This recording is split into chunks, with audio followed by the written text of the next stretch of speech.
Daytona is the birthplace of NASCAR as we know it. It's the biggest race of the season, the Super Bowl of motorsport. Things are no different for the Outsider Racing League. As the season begins, new opportunities arise for rookies trying to prove themselves. Series veterans will trade paint with one another, desperately trying to get the upper hand before the chase. 2.5 miles of pavement, 120 laps.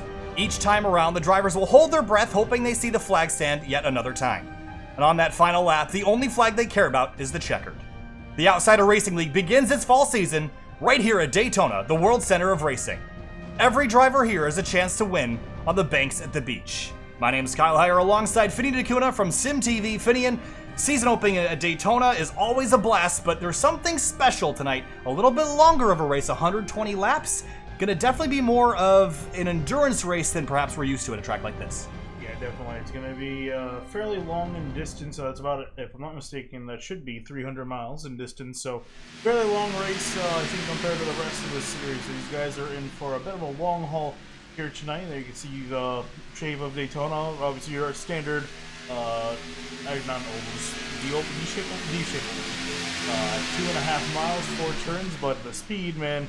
The speed is excellent here. Yeah, you call it a standard D-shaped oval. I think it might be an oval, it might be a D-shaped oval. I wouldn't call it necessarily standard, though. 2.5 miles, it's got almost 30 degrees of banking, speeds up near 200 miles an hour. And Finian, this drafting package on these 2019 race cars, so competitive. We were just here with the Fuel Mission 22 Cup Series on Tuesday. In 80 laps, they only had 2 yellows, some spectacular racing, but 120 laps here tonight. And it's going to be a fun one for sure. And practice is almost over. And to take a look at your running order here on the left-hand side of the screen for practice.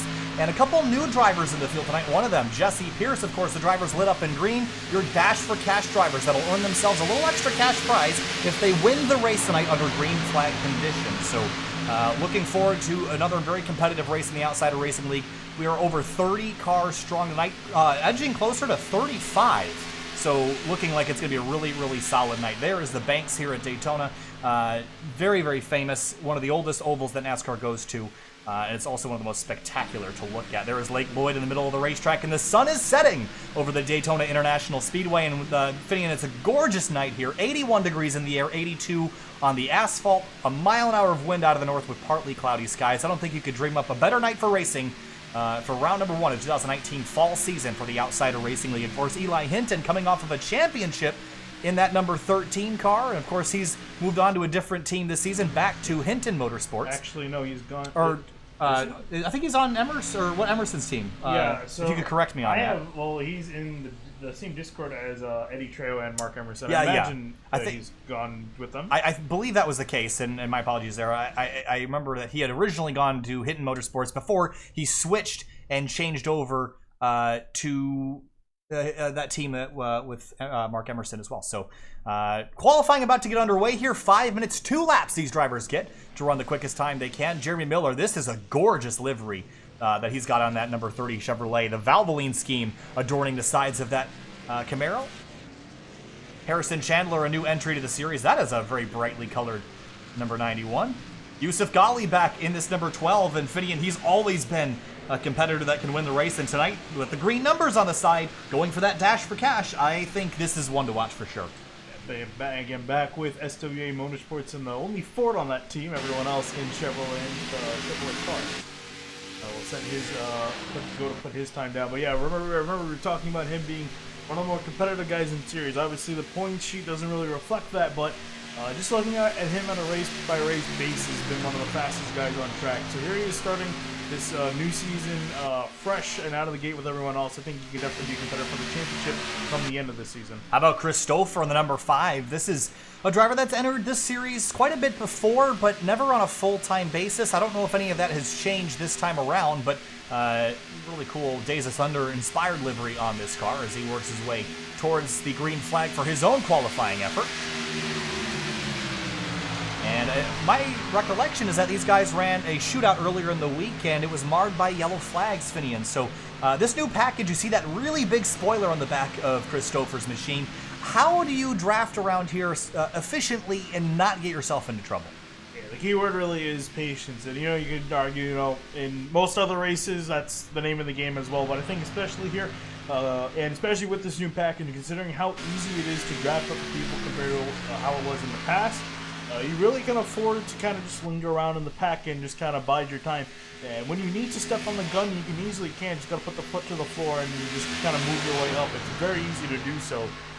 So I think a lot of guys should really just play patient here. It's a long race, 120 laps. You got a lot of laps to get through. There's no point in trying to pull a move that'll eventually wreck your car out early on. How about this driver, the number 36 of Joshua Banks? Perhaps one of the top 3 talents in this entire series, maybe even top 3 Oval Series talents on SYM TV, but the hardware has been the problem for this 36 driver. There is almost nothing wrong with the Joshua Banks as a driver. The only thing that is wrong is his internet. So hopefully he's got that somewhat sorted out in a place where he doesn't have issues, because he has lost a few wins from his internet alone. A few is an understatement, and he's working his way through his first time lap up against the wall. Qualifying efforts here, Finney, and I think that's still the way to go, even with this new package. We're on the first lap of qualifying on the outside, the second lap on the inside. We'll see if that's what Banks does here. Yeah, I imagine he probably would, and there you see him crossing over to take the bottom side as he starts his second and his actual lap, what he's going to set his proper time down with. And we're riding on the gyro cam, so you're going to see almost 30 degrees of banking here at Daytona. Look at the elevation change. It's several stories from the bottom to the top, and it's wide enough for 3 cars, maybe even 4 if you're getting really dicey, but you're not going to get through a 4-wide result. Yeah, if these guys go 4 wide, there's a 70% chance that they're probably going to wreck. 70? Let's pull a number out of nowhere. That's what I would say for 3-wide. So, it's a very sketchy situation that I probably wouldn't see until the last few laps, but yeah, even 3-wide, honestly, considering how narrow this track, especially compared to Talladega, it's a lot wider in comparison. It's a lot sketchier to go 3-wide around here, so you got to be careful with that. But as Joshua Banks comes through the tri-oval, he's going to put his time down on the apron. And that's going to be a 48.797, good enough for 4th place for the 36 of Joshua Banks. Yeah. So he comes on through. Reggie Ortega, a fan favorite here in a brand new livery. Look at this car. That's a nice paint scheme. Quite a few nice paint schemes. You guys have been really good about that. They've had some fantastic cars. You got Blizzard Entertainment on the hood of that. That's a gaming themed car. Great looking Capcom car. too on the back. Wow, that is such a beautiful paint scheme. Oh, really close to the wall out of turn 4, cutting it close.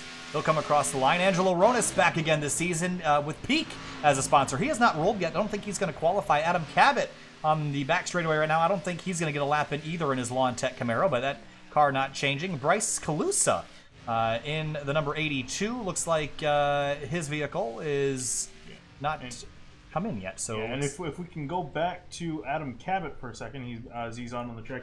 He's moved to Hutton Motorsports for this season, filling a blank slot for Jeremiah Vincent, and of going to Dark Smoke this season. And speaking of Dark Smoke, they switched to Chevrolet. So quite a few changes in the off season for Outsiders Racing. A lot of moving around in the teams, but pretty much more or less everyone coming back for this next season. So the race getting ready to go here. 120 laps around Daytona International Speedway. Of course, my name is Kyle Heyer alongside Finney and DeCuna. We are SYM TV, and I'm really excited for Daytona, but when you look down from high above, the lights are on, the intensity rises. What does it mean to win at Daytona, especially as a rookie coming to a brand new league? Yeah, I mean, even in the sim where guys have their own custom leagues, Daytona is pretty much the most popular race of the season. Always at the beginning of the season, and if you win this race, it's pretty much the biggest win of the championship that whatever league you're running in. It's just so popular and so amazing. It's such an interesting race to win, especially considering how everyone pretty much has a shot at doing so. It's always called the great equalizer, but it does take a little bit of skill, but the gaps between cars are so, skill-wise, are so small that it really allows anyone to win. So just winning, competing with everyone is such a... I'm honestly losing track of my little speech. I was gonna go through the starting lineup if you want to get there. Yeah, we can go through that. Basically, if you win here, it's an amazing feat and accomplishment. Starting lineup for tonight. On the front row, Jeremy Miller in his Valvoline number 30 car alongside Elliott Butler returning in the number 6, a championship threat last year. We'll see if he can do it again. Yeah, we're so close to getting that, but ended up finishing in second. But Josiah Vincent will be starting in third in the number 4. For Vincent Motorsports, Joshua Banks outside of him in fourth in the 36. Yusuf Ghali returning in the number 12 car this season. One of those Dash for Cash drivers tonight alongside Zach Halpern in the number 26. That is row number 3. Moving back to row number 4, Chris Stouffer in the 5 with a fantastic starting position in 7th outside of him. Casey Lakatos in the 50 in the 8th place position. Lakatos for SYM Motorsports alongside Alec Martinez here this season. Evan Black in row number 5 alongside Brian Chambliss in the number 42. A number change. Or is he always on the number 42? Donna Hornrader, remember? Ah, that's right. So, then we go back to row number 6. Jeremiah Vincent will be starting in the 8 car in 11th. Outside of him, Jeff Wright in the 40 in 12th, who was also a big championship contender. Austin Carpe in the number 9 car returning this season, hopefully for a full-time effort this time through. He's from Texas. Cory Silva in the number 94. He's rolling off 14th tonight. Back in 15th, Robert Gavin, the 75, will be in the inside lane. Outside of him, Martin Sproul in the 19 in 16th, and Martin Sproul signing with Boss Motorsports, a new team from David Mott. Harrison Chandler, new to the series, he'll start 17th. Eli Hinton in 18th on a team change from last year after winning the championship. Back in 19th, Reggie Ortega will be starting in the 2-car on the inside lane. Outside of him, Chuck Sweeting in the 28 will be making a start in 20th. Absolutely. Donovan Strauss coming over from VRL last season, starting 21st, alongside Alec Martinez in the SYM Motorsports number 18 from California. And then moving back another row, Alex Bell in the 15 for SWA Motorsports and starting a little bit ways back. He's going to have to move up, as well as Adam Cabot in the 77 will be starting alongside him in 24th. Back in 25th, Bruce Boyer in the number 14. Mark Emerson in the number 22. He can be a championship threat anytime. Expect to see the same out of that number 22 driver this season. Yeah, going back to a Ford as well for that team, and rounding out our field, I believe there's some more. Hutton. There is some more here, but because I think the race control car... Oh, yeah, Eric Hutton is rolling in that number 88, so... there are a couple more cars behind that, but we're just going to roll back up to the front of the grid here as the field rolls around. 120 laps tonight. And Jeremy Miller brings us to the green as that Ford F500 pace car is about to pull off the racetrack. Season number 2 of the Outsider Racing League on SYM TV starts now. The Banks at the Beach, Daytona International Speedway. Pace car about to pull off. Green flag furled and in hand. And Daytona, 120 laps. Green flag flies, racing at the World Center of Racing.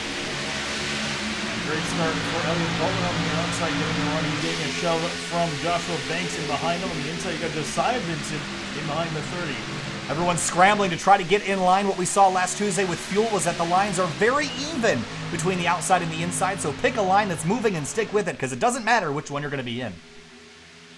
Onto the back straightaway now, Alec Martinez pulling out of line. It is number 18, trying to shuffle out. That's Adam Cabot there as well. And they're going to try to blend back in. Bruce Boyer is going to move over and let the 18 car back in line, but some strategy already playing out here early at the front of the field. Goes side by side for the lead. Elliot Butler in that Spotify 6 trying to take a run to the outside. Yeah, we've been seeing usually the first 5 or 6 rows definitely get bunched up and are pretty much the guys that are going to be going for it all night.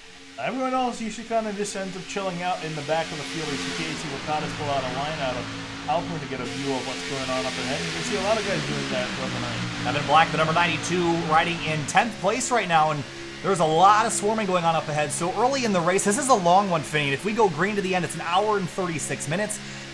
If you're sitting in the midfield here, there's really no reason to push a lot. I would stay on the bottom so you can escape anything that happens. Just take it easy. Not a whole lot of pushing here, but we're seeing the outside lane get pretty aggressive. Yeah, they're starting to move up some positions, just really on the track. And you see on the outside of 42 by Chandler. Starting to make inroads on that outside lane, but actually outside kind of losing a few guys and seem to be kind of falling back just a little bit. Miller is going to lead this lap by an inch, but Butler trying to come back on the outside. Miller leads it. Lap 2 complete. Got a long way to go. Joshua Banks up there in that 36. Looks stable so far, Finney, and Zach Halpern sitting in 5th alongside Yusuf Ghali there as well. So this guy's trading spots as we work through turns 1 and 2, climbing the banking, but then the banking falls away onto the back straightaway. Still kind of seeing, both these lines pretty even. None of them really hiking out ahead of one another, and no one really making any moves as of yet. They're kind of just really even at this point. Yeah, Martin Sproul is jumping out of line. I think he's going to go to the back. But one thing I will see is the outside is beginning to dissipate a little bit, not in speed, but in numbers. I think everyone's bailing to the inside just because this is such a long race. you might as well take it easy and drop in line just to tick off some laps. But at the front of the field, they're not doing that. Elliott Butler leads the lap and pulls down in front of that number 30. Yeah, you see guys starting to make some changes here. So Butler going down to the inside. All these Banks open on the top side, followed by Halpern and Lakatos. We'll see what they can do if they're going to kind of just keep on moving up through the outside and guys just dropping to the inside to kind of clear for positions. We'll see what they're up to there. Don't really see many teammates up yet in the front. Yeah, it doesn't. In the past, we've seen the Hutton Motorsports guys drop all the way to the back and just kind of hang out. It looks like they're kind of scattered around a little bit right now. So we'll see how they work out later in the race. There is that 26, is Zach Halpern. He's being pretty aggressive here early, sitting in 4th place at the moment on the outside lane.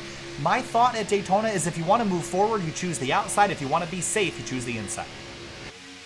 Yeah, and that's almost pretty much true with this package as well, especially considering how tight these guys are. So you really want to be careful. Also, you really got to be paying attention a lot more considering how much closer these guys are to each other. How about Jeff Wright, the number 48? A beautiful Lowe's paint scheme on this Camaro. Won several races last year and took himself out of the championship at Daytona's road course last season.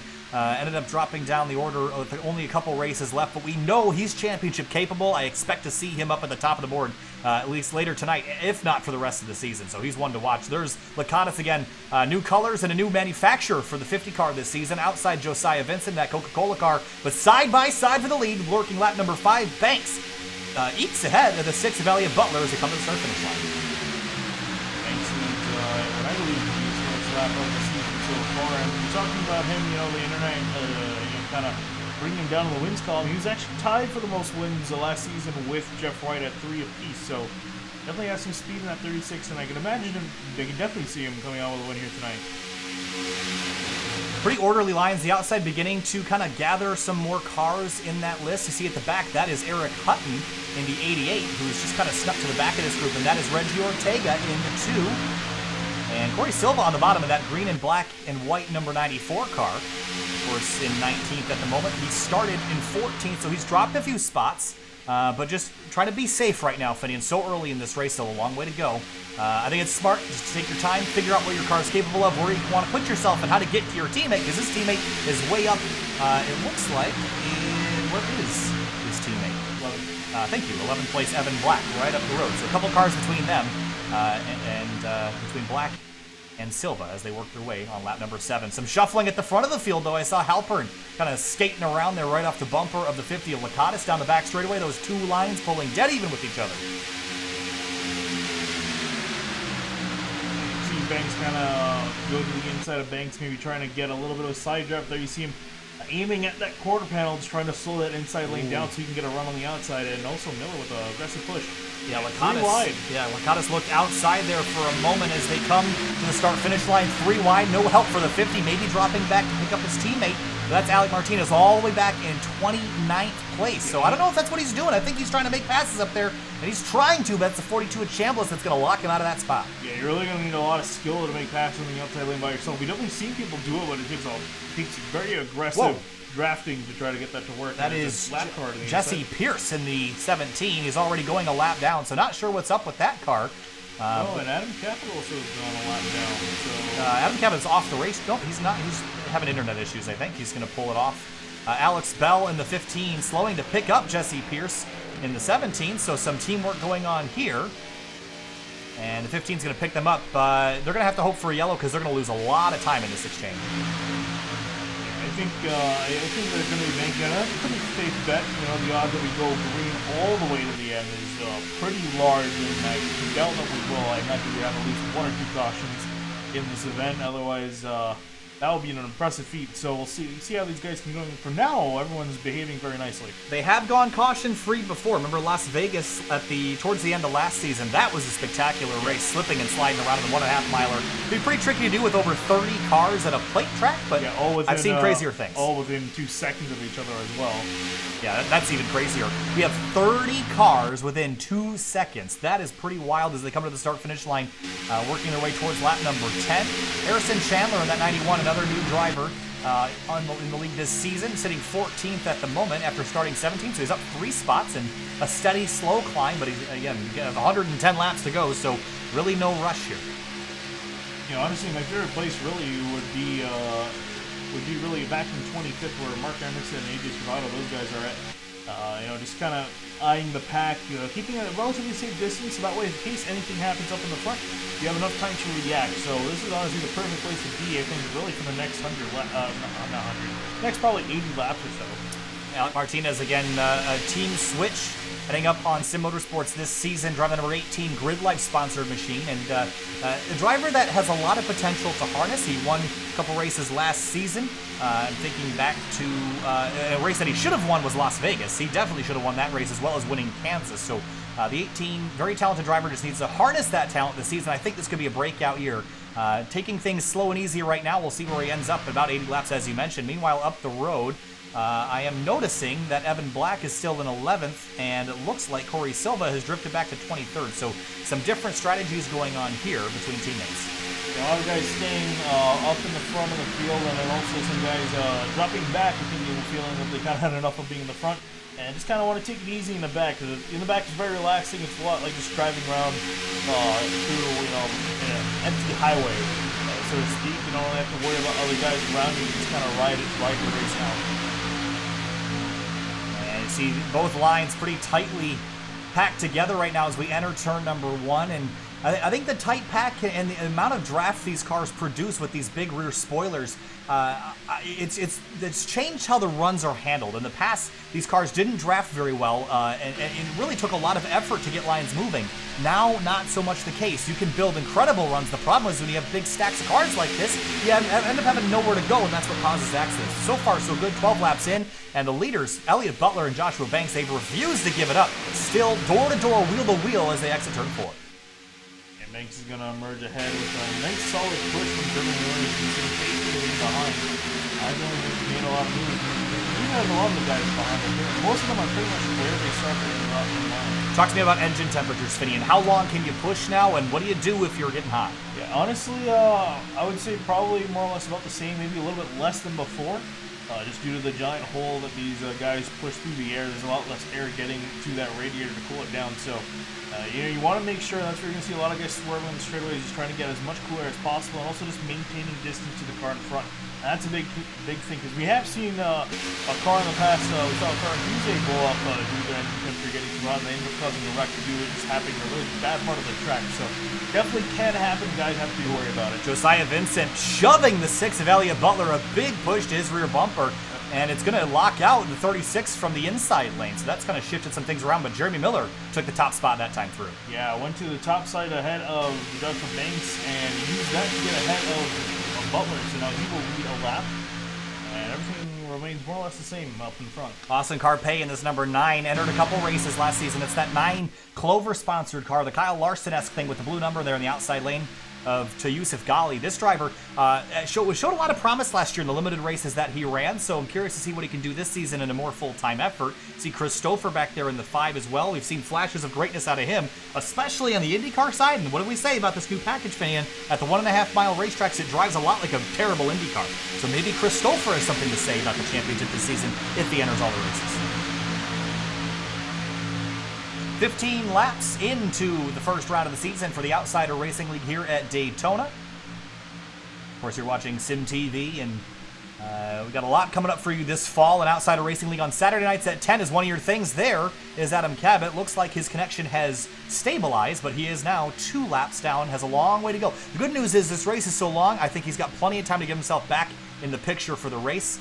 So we'll just keep an eye and see his progress later in the night to see if he can get those laps back. Yeah, hopefully he can, because we know that Cabot, too, is a very strong car. Actually, you can look out over the nose of the 48 of Wright for just a second and 12. I kind of see something. Yeah, he does have some rear end damage. So I'm wondering if he was involved with something. That could have been why we saw him so far back. Could have been maybe on the initial start, maybe getting rear-ended, but there's so many cars here shuffling around that, and like I said, that the runs you get while drafting are so big, that could just been from an overly zealous bump draft as well. So some shifting around still at the front of the field, but side by side, these guys will refuse to give up that lead.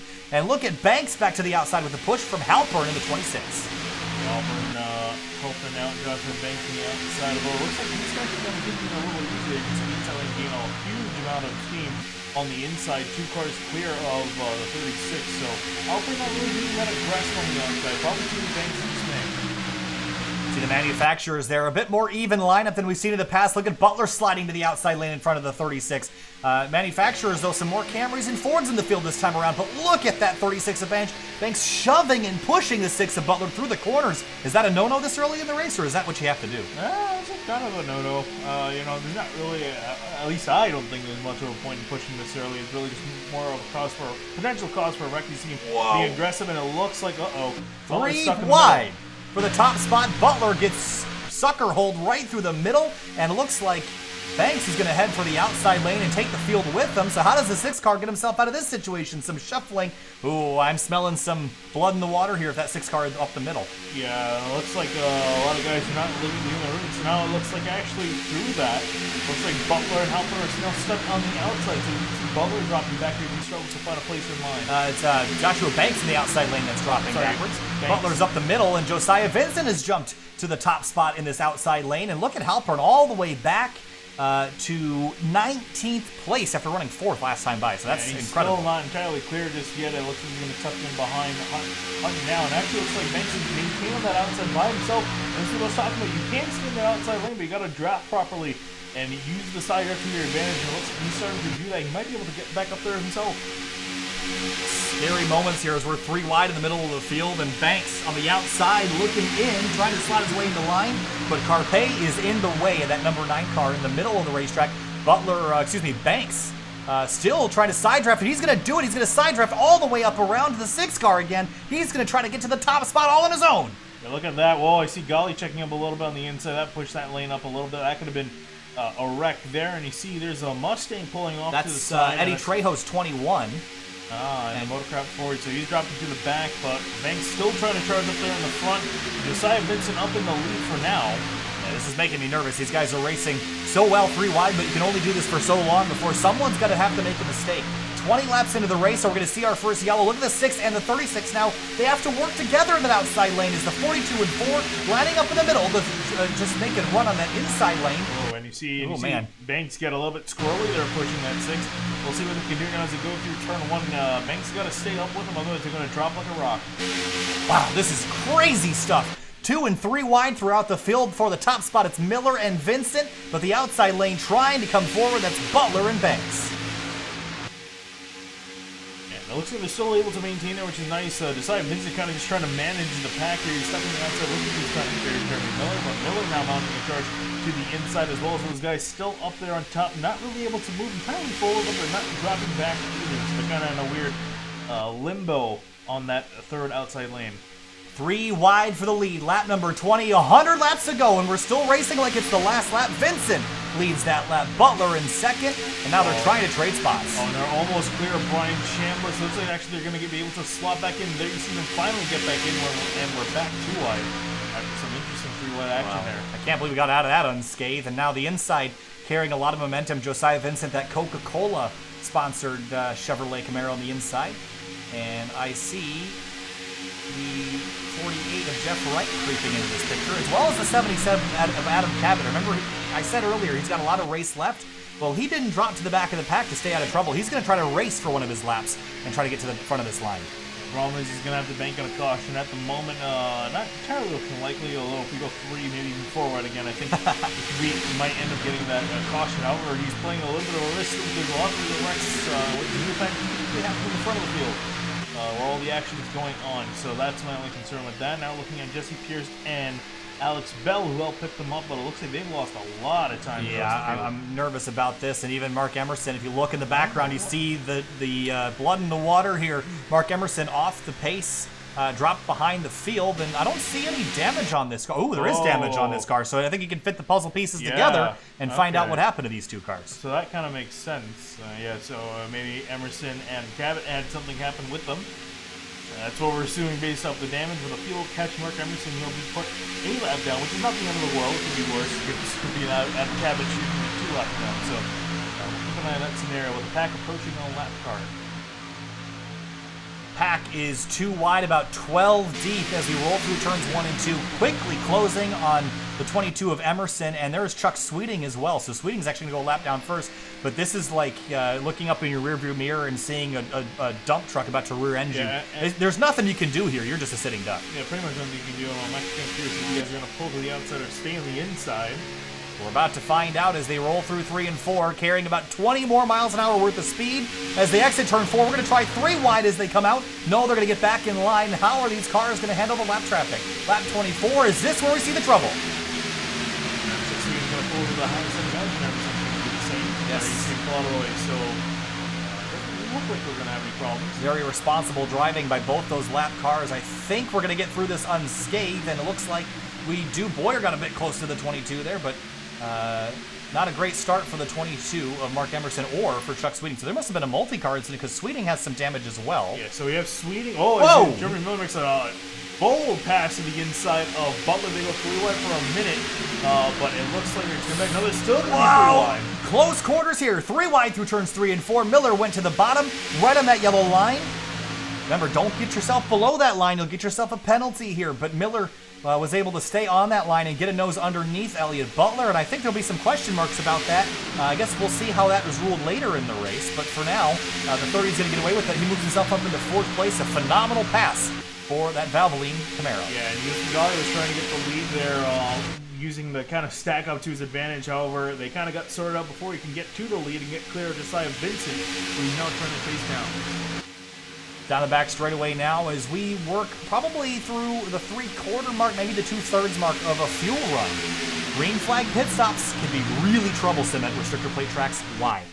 Yeah, and really the reason is because everyone's so close together. You can actually kind of see the field starting to single out just a little bit towards the middle. And I think we're going to probably see it more and more as we get closer to the pit stops. But yeah, the problem is that everyone's within so close. We were saying earlier, there's 30 cars within 2 seconds of each other. That's a very close margin with these guys. They're bumper to bumper. So guys coming down the pit road and someone doesn't pay attention, they can end up turning around the field and turning on someone and wrecking the entire field. So everyone's got to be on their toes when the pit stops start to happen. And usually, for the most part, everyone does a good job, but there's always potential for caution. Well, and that's not even to mention that at restrictor plate racetracks, these cars don't run the typical brake package they run at road courses or short tracks or intermediates. They run smaller brakes because their thought process is you almost never have to use them. So they run smaller brakes, so when you pit, you're heating up those rotors a lot quicker. They tend to be a lot less effective, and you end up kind of wheel hopping the rear end, so it means you have to crank a lot of front brake in it, which extends your braking zone. So basically, coming into pit road here, you're on the brakes for a solid, 2,000 feet, trying to get yourself slowed on down, and you're in the brake pedal all the way. You see a lot of people spin out there as well. Yeah, not to mention you got to swarm and see, oh boy, speaking of swarming there, everyone's swarming around the 33. Jeremy Miller, who's I think that's AJ Stravato. Yep. Yeah. So he's on the inside. He's going to pull below the yellow line, let everyone on by. So a little bit of gas for the pack there. As you see, Austin Carpe pull the inside. Evan Black now trying to take the lead. Yeah, some new drivers up at the front of this field have taken control. Carpe, Black, Boyer, Gali, and Ortega now at the front of this field that have kind of taken the lead away from the incumbents Butler, Vincent, and Banks, and some shuffling out of turn 4. And we're getting closer and closer to that first pit stop sequence here. So I expect to see the field start to single out and maybe try to find each other's teammates before they come down pit lane. Okay, with the ball move to the inside, trying to get clear of these guys, and maybe even just kind of trying to slot himself on the inside. Might stay there until the pit stops. But you should be approaching, and I would say about probably next 7-ish laps. I'd say that sounds about right. So we are hearing that Mark, AJ, and Chuck all had an incident where they spun out, so we didn't see that because my timing screen has got so many cars on it I couldn't see the bottom of it. So they had an issue. We stayed green, but those cars, of course, a lap down with some damage on their vehicles. Should be able to repair most of it, should be able to get back in the fight, provided that we have a couple more yellows, which we haven't seen any yet today. If we take a look at our race information so far, no cautions, no caution laps, but 17 lead changes in 28 laps, Finian. How about that? Impressive stuff, and number definitely going to build up, especially when you get close to the end of this run. And you see jump up there up to 18 this lap as Yusuf Gali jumps in the lead. And there's the 92 of Evan Black in a Mustang this season. That's a great looking car, but Yusuf Gali in this 12, he's always a threat to win races. Wasn't here on a full-time basis last season, but I'd say if he can get himself a win here early and lock himself and put himself in, playoff contention. You're not locked in necessarily, but it really does go a long way when you start winning races. You put yourself in a great points place. So especially because some of our drivers that will probably be the guys to fight for at the end of the season. They might not have good nights here, so you might as well capitalize while you can. Yeah, and especially too, it's good to get the win, good finishing positions at the Super Speedway track. So this is the hardest to earn points. Again, I was just saying at the top of the show, everyone's so equal on pace here that it's really hard to gain positions on guys. And at the other tracks, typically where skill ends up showing based on the finishing order. Here, not so much. So if you can get a nice points paying position here, it's a lot less load throughout the rest of the season. Up the road, you see Bruce Boyer popping out of line to the outside. He got himself back in line. Here's Robert Cabot, started 15th tonight. Has been pretty much here ever since then, running as high as 11th, but sitting 13th right now. Yeah, this is he's one of the guys that's kind of find a nice place in line. You see a bunch of guys on the inside pull off, and green flag pit stops are underway. Oh, and this is what we always worry about. No, Golly slides, and he might have gotten a pit road speeding penalty on entry there. But that's a whole host of cars, lap number 31, so our pit window to split this race up has opened, and that's a lot of cars down here. Whoa! Everyone trying to find room to get in their stalls. I think so far so good, other than Golly. We got to watch out, see if there's a penalty there for him. Meanwhile, up towards the front, we got the rest of the field probably going to come down here shortly. Alec Martinez and Casey Lakatos, interestingly, teammates, different strategies tonight. Yeah, looks like they're kind of going on their own thing. And this is kind of interesting way of putting it. Have one guy go with the one group, and potentially the second guy go with the second group. So here potentially comes down the second group of drivers on down to pit road. Butler slow and sliding. He's going to be down to speed. That's a group of about 4 more cars. So 7 have to get to pit. And here's the stint information for all you folks. 7 drivers have yet to pit, and Evan Black leads the way right now. Jeff Wright, Bruce Boyer, Eli Hinton running for a different team this season. And there is the 5 of Christopher pulling back out on the racetrack as well. Stouffer's not as good as a stop. He's going to potentially lose the pack here as everyone's still down on pit road. Pit stops. Alex Bell and Calusa are still stayed out on the racetrack. They're probably hoping for a yellow right now to get themselves back in contention here. But otherwise, they're going to be in trouble as some of the rest of the field comes to pit road. And wow, Evan Black's flying into pit lane. I think they got it. Got a big wreck down on pit lane. The 17 right in the middle of pit road. Oh, and guys doing, no, Mark Emerson got into the 17. So what happened to Jesse Pierce? And Emerson's car is destroyed. And collision down on the pit lane, and we got to see what happened to the 17 here. As he was trying to get into his stall. There was just so much confusion around here, and he just looped it coming into the pits, and then he just backs up right here, Finian. This is not. Oh, the 48 blew his entry. So yeah, Jeff Wright's gonna have a penalty for sure. Oh, and Cory Silva just missed it. Emerson just drove right into the door of the 17, just not expecting it. Maybe looking at his pit speed. I was gonna say he's looking at his pit speed, probably other stuff, because I think he figured did most of the work getting down on pit road.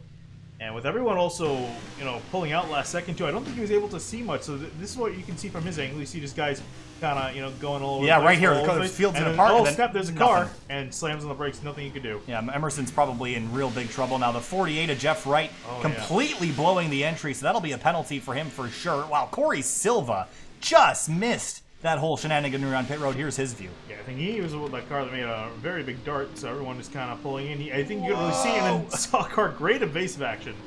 Casey Lakatos just got through that. Let's head back up live to see what's going on. Evan Black still leads the way around here. And we have had everyone come to pit lane except for Jeff. Well, Jeff Wright wasn't scored technically in pit lane because he kind of didn't enter right. But everything's shifted around. Eli Hinton sits second right now. We still have yet to see penalties or that sort of thing, but Stravato's on pit lane. Big damage to his car. So I think he might either be done or just down getting a sense of repair. Same thing for the 17 of Jesse Pierce. Looking at the rest of the grid, for the most part, no penalties. Only one stands out is Jeff Wright, who is back in 27. That's going to put a damper on his night. Yeah, Mark Emerson's car not looking great right now. And you got to feel for Emerson. This has not gone the way he would have liked. I was talking with him on and off through last season. Was really disappointed with the way it's gone. And just really frustrated in stock cars, just kind of looking at doing other stuff to get off of this. And was coming back this season with a refreshed view, and just started off this way is not going to be good for him. So we took the field, we put all our coins in a coffee can, shook them up, and threw it out on the table, and now we have a completely different order. And this is going to change how the racing looks here, because these guys have not necessarily raced the people that are around them right now. I know a lot of it's the same, but we do have some drivers like Eli Hinton up here that haven't been around this group. Everyone's still trying to learn each other's tendencies, especially on this package here at Daytona. So I'm a little bit concerned until we get some laps under our belt here after the pit stops. Yeah, I imagine you guys are going to definitely take it a little bit easy again. Not really much of a reason to push here. Maybe just kind of find a nice spot in line, just kind of sit until the next pit stop, which Dolly did not get a penalty. Wow. In his case, he was able to get it slowed down. And that was a fantastic pit road, by the way, just drifting it down the pit road, although I'm not sure he quite enjoyed it. No, we talked about the trouble spots here with the 36 of Banks, and Eric Hutton almost got together. We talked about the trouble spots being on pit lane with the smaller brake package. That was a trouble spot, so we expected that to happen. I don't think we expected so many cars to have issues once they were on pit road, though, with the 17. So for the 17, I think it was a mistake for sure. Being a rookie in the series and backing up into the traffic, not the greatest idea, but he'll learn from that and carry on. I'm sure he feels horrible about the situation. But we carry on and move on. So lap number 36 of 120, about an hour worth of racing to go, and it's Golly and Black at the front of the field. You see the bright green numbers on the 12, Finian, right now leading the Dash for Cash. Yeah, indeed. The thing about the Dash for Cash is you have to win the race to get it, but you also have to win the race under green to win the dash, to win the money. So you can't just win the race outright. You have to win it under green flag conditions, which is going to be a hard thing to do here. A lot of guys get very antsy towards the end of the race, but hopefully that 12 can pull it off. Adam Cabot still trying to stabilize that connection. He's now 7 laps down. There's the 82 of Bryce Calusa and Alex Bell. They're still trying to work together to get some of the time back. They are still on the lead lap right now, but they're about to get swallowed alive because here's the field out of turn 2. 3 of Bresson coming fast. Yeah, this is a problem for them too because they're going to not just be 1 lap, they're only going to be 2 laps now, which is a much bigger hole to get yourself out of. So they're actually going through so this is... No, there it is! Banks around, spins in turn 3. Big wreck, and everyone's in the 50 of Lacatus, the 2 of Ortega, the 8 of Vincent. Caution out the first time tonight.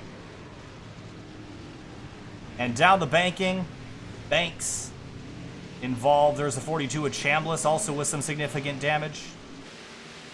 And not the way these drivers wanted to start off their season, Banks especially. Yeah, that car is almost going to be done for the day. He might be able to get back out there. We've seen some pretty damaged cars be able to continue, so hopefully it isn't too bad. He can at least try to continue on the track, but it's going to be unlikely. There's a lot of damage to the nose. So Banks around in about a 7 or 8 car wreck. Let's go back and look at this. I want to look at it in slow motion here, Finian. You're going to tell me what you see, because I think I saw where this kind of started, but I'm curious as to your thoughts on how this developed. I think we have to go back a little bit farther here to find that 36 car. And he got rolling. He's currently scored 17th. But let's just roll here in. We'll zoom in here real close and tell me what you see happen to this 36. Yeah, so I definitely saw that start between him and the 42 of Chambliss. It started once they got into the corner. So as you see them approach the banking in turn 3 there, you see Banks get checked up, goes to the outside. It looks like Chambliss just comes up a little bit as Banks is coming down a little bit as well. I was going to say, there definitely was a big hit there. Austin Carpe tried to miss it. You see the 8 car get all crossed up. Ronas just squeezed through, the 91 as well.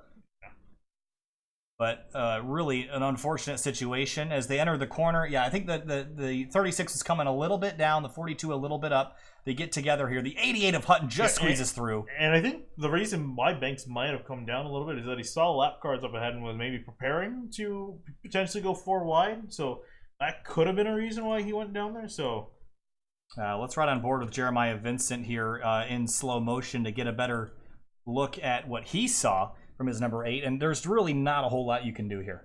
Yeah.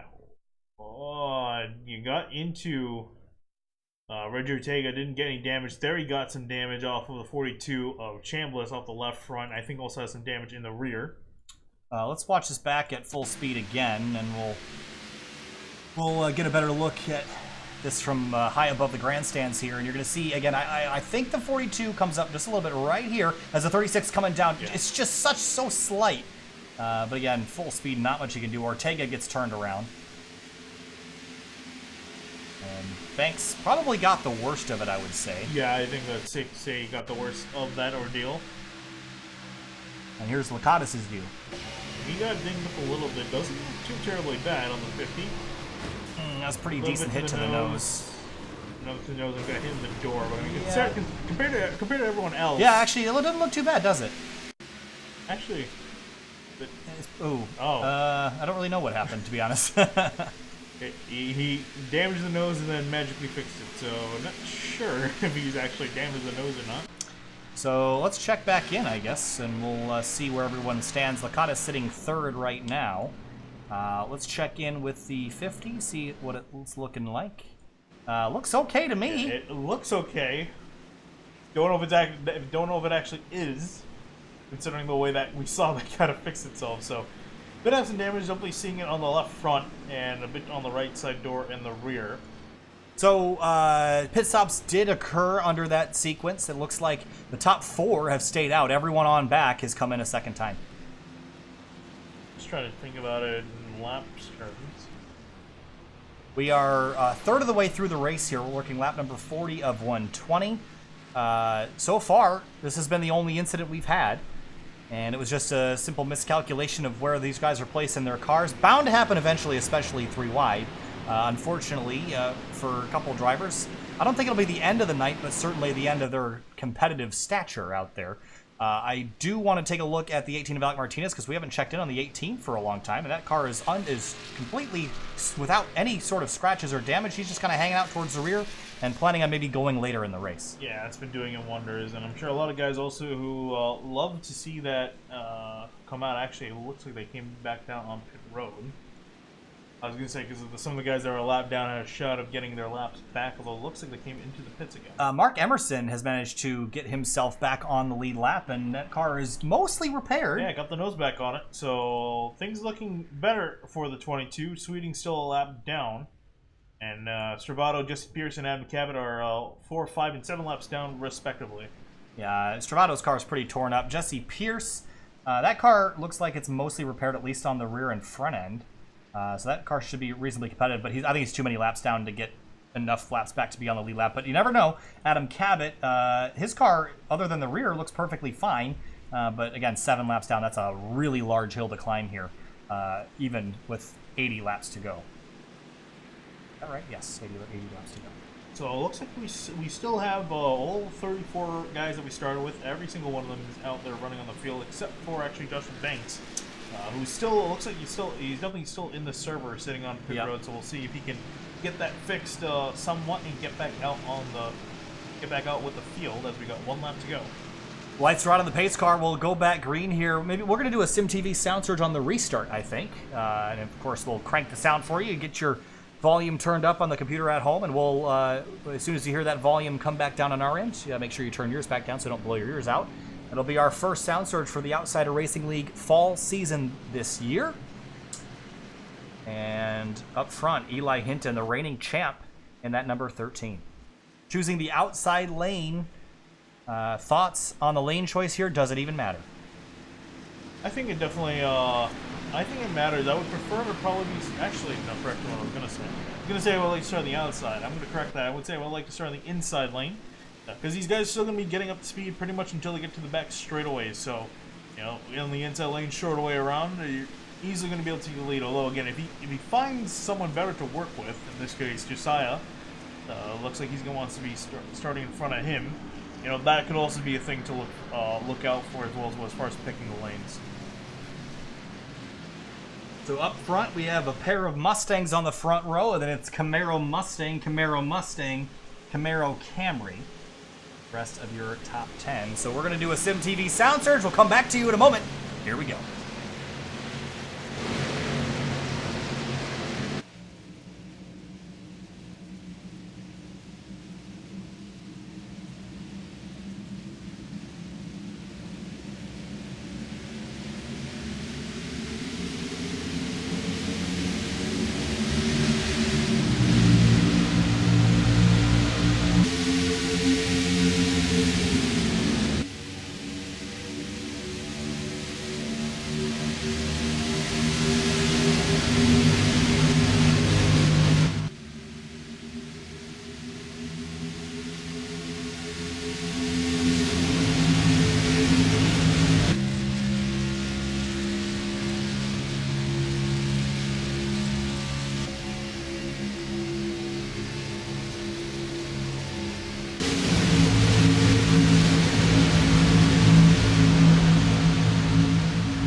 Josiah Vincent leading the race here. Jeremy Miller in second. They were single filed out for a couple laps there, Finian. Now we're doubled back up as Yusuf Ghali leads the outside lane. Yeah, he's back up there in the front. Was fighting for the lead before that caution came out. Back pretty much where he started. Eli Hinton sort of himself back third on the inside row. So earlier, see the 91 of Harrison Chandler. Yeah, so he's starting to move his way up to the front, challenge for the lead here. He's been kind of riding back in the midfield for most of the race now. He's trying to flex his muscles here in the later going as we approach halfway. Halfway, lap number 60, so about 15 more laps till we get there.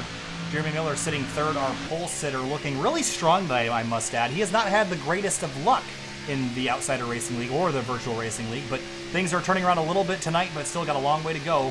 And there is the Mustang of Eli Hinton. That is a beautiful looking race car, sitting in 5th place right now. You see him get a really big shove towards the back bumper of Jeremy Miller, but back to him. You can see the leading pack pretty small. There's only about 15 guys in this leading pack. And then there's a second pack with Jeremiah Vincent leading the charge. You see pretty much everyone else stuck back in there. There is the battle for 16th, Carpe and Vincent side by side. Let's jump up back to the top spot again. The battle for the lead is Josiah Vincent and Yusuf Ghali. And Elliot Butler sits 4th right now in that number 6. He's been really strong tonight, been very aggressive. And now the driver that he was fighting the most with was Joshua Banks, who currently is scored. And I'm looking up and down the order here. The 36 car. Is he farther up than I thought? Or is he farther down than I thought? Banks is down in 31st, 3 laps down. He is still running on the racetrack, though.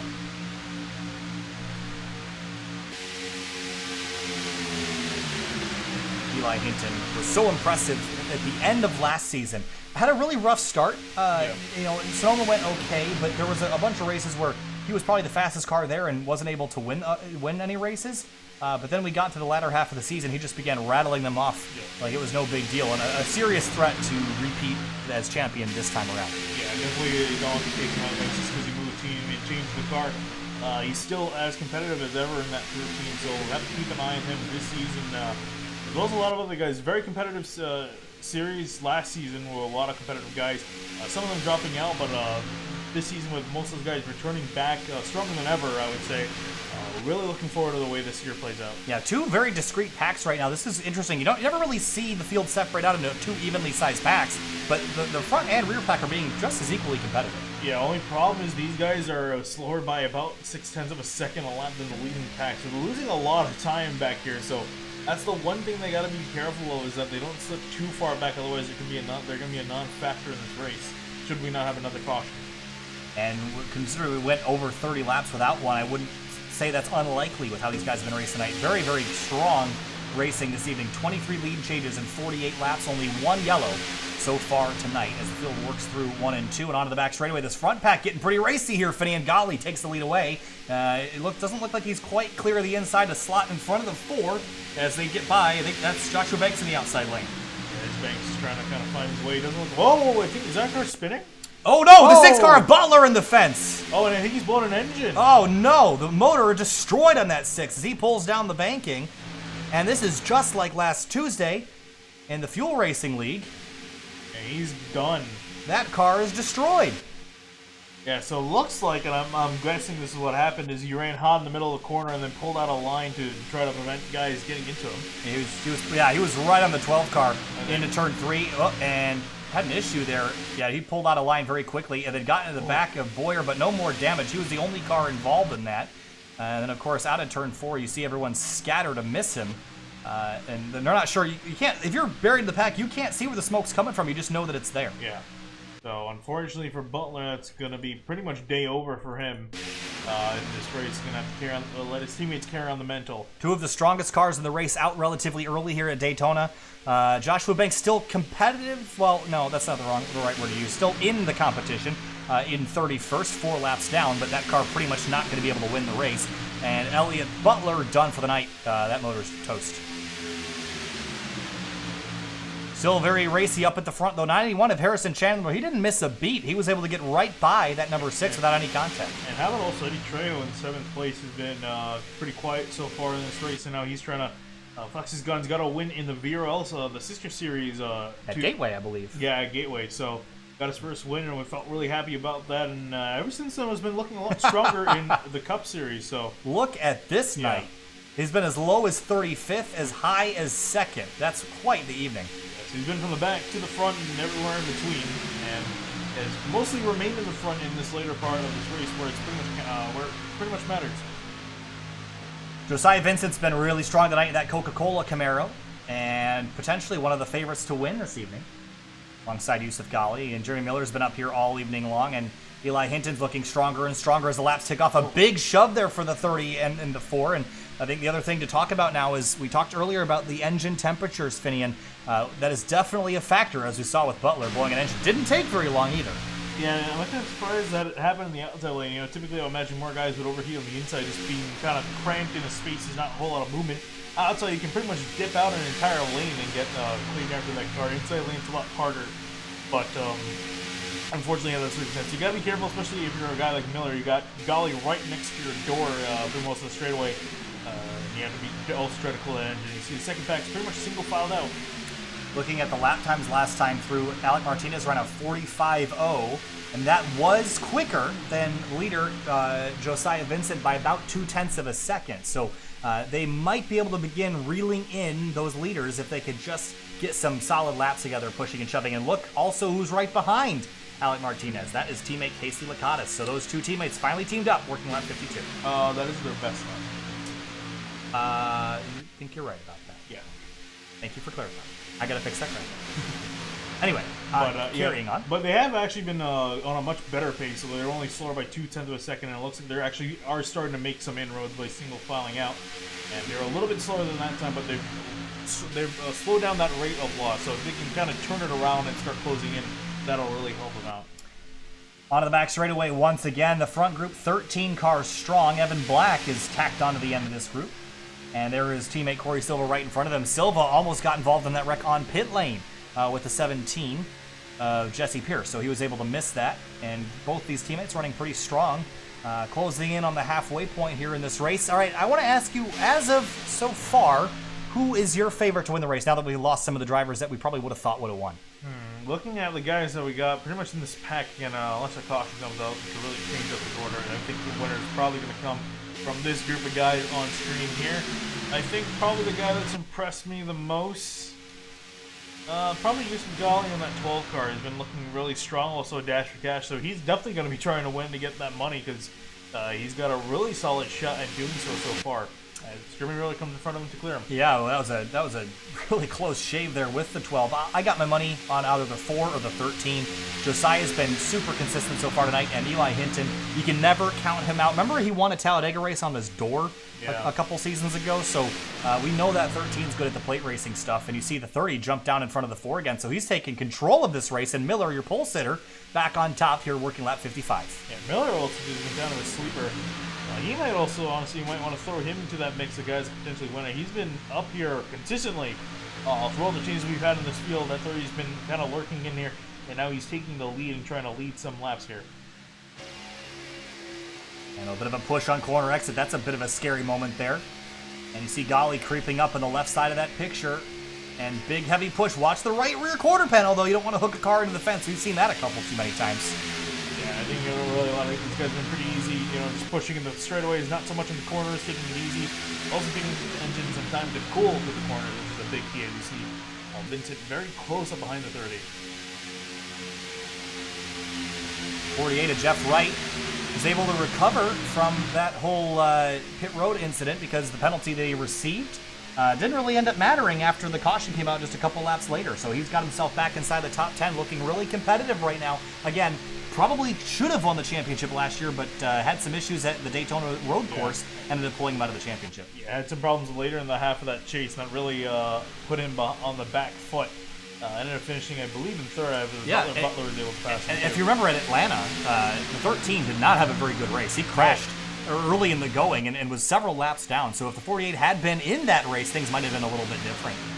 So Ghali and Josiah Vincent fighting for second place. It's Miller on the point right now, closing in again towards halfway. Bruce Boyer up in this top group, as well as Chris Stouffer. We talked about him at the beginning of the show. been very, very solid whenever he shows up. Hasn't been a full-time competitor in the past, but he could sneak off a couple wins and be a solid chase contender. You mentioned earlier to me, while under the sound surge, 10 drivers on points are who gets into the chase at the end of the season. Yeah, that's really the big key thing too, is that you got to be consistent with this system. You can't just win a race and kind of go on cruise mode for the rest of the season until the chase starts. You have to be consistent throughout, and that's a big key difference. And really, one thing I like is that I think the system should reward consistency instead of being put against it. Absolutely. So, working our way now towards halfway again. 3 laps to go until halfway, and Golly and Miller side by side. There is Joshua Banks going another lap down. That car really looking like it's in trouble in terms of competition. I don't think that car is going to come back tonight. And again, I think this is just him just kind of running these laps out, just hoping that another big wreck happens and he can make up a lot of points that way. Because like I said, every race matters as far as the points picture is concerned. It's not the win you get in. You need as many points as you can. And obviously not starting off the season the way you wanted to, just trying to make the most out of it at this point. Looking down through our laps led in the top 10, I think it's actually Miller that has the most laps led of anybody in this top 10. That does seem to be the case. He's led 12. Yeah. So oh, actually, no, it's Josiah Vincent who led 16 laps. You were saying? No, I was going to say, I think there's probably most of the laps were led by Butler and Banks, who have ran into their own set of problems. Yeah, so actually Banks has only led, I believe, 2 laps. Oh, really? Which is interesting. Butler, however, led 9, but there seems to be a lot of laps missing. I'm trying to figure out who led all these laps. Jeremiah's led none. Brian Chambliss led none. So where do they all come from is my question. Maybe. Who was out front all this time? I don't know. Maybe Evan Black? No, Evan Black, no. Cabot didn't lead any. I'm trying to just figure out who led all the laps. No, I'm wondering. Yeah, I don't know. Probably. Right. The mystery. There's that second pack, by the way, led by Martinez still. Yeah, and they double filed back up and still not entirely there on the time. How many has Golly led? Yusuf Ghali in the 12, 7. I guess it's like everyone's led about 7 to 10 laps. Yeah, it's a very strange equilibrium we've found tonight. No one's really been dominant. You could argue the 4 in later stages. But we are about to finish our halfway point here, Finian. Lap number 60 of 120. It's been quite a ways. It's been about 45 minutes. We still have about 45 minutes left to go. This is one of the longest races of the season. And coming back to the halfway point, Golly and Miller door to door. Racing to the halfway at lap number 60. Who's it going to be? Miller from pole to the halfway leader. He comes across the line first. Golly, Vincent, Chandler, Hinton. Your rest of your top 5. Yeah, and these guys have really, the pack is really kind of stretched out as far as the separation between the leading pack and the back one by about 8 seconds. So it's not insignificant. Those guys 14th on back are kind of in a predicament where they need to catch these guys up ahead, but it's really hard to do so.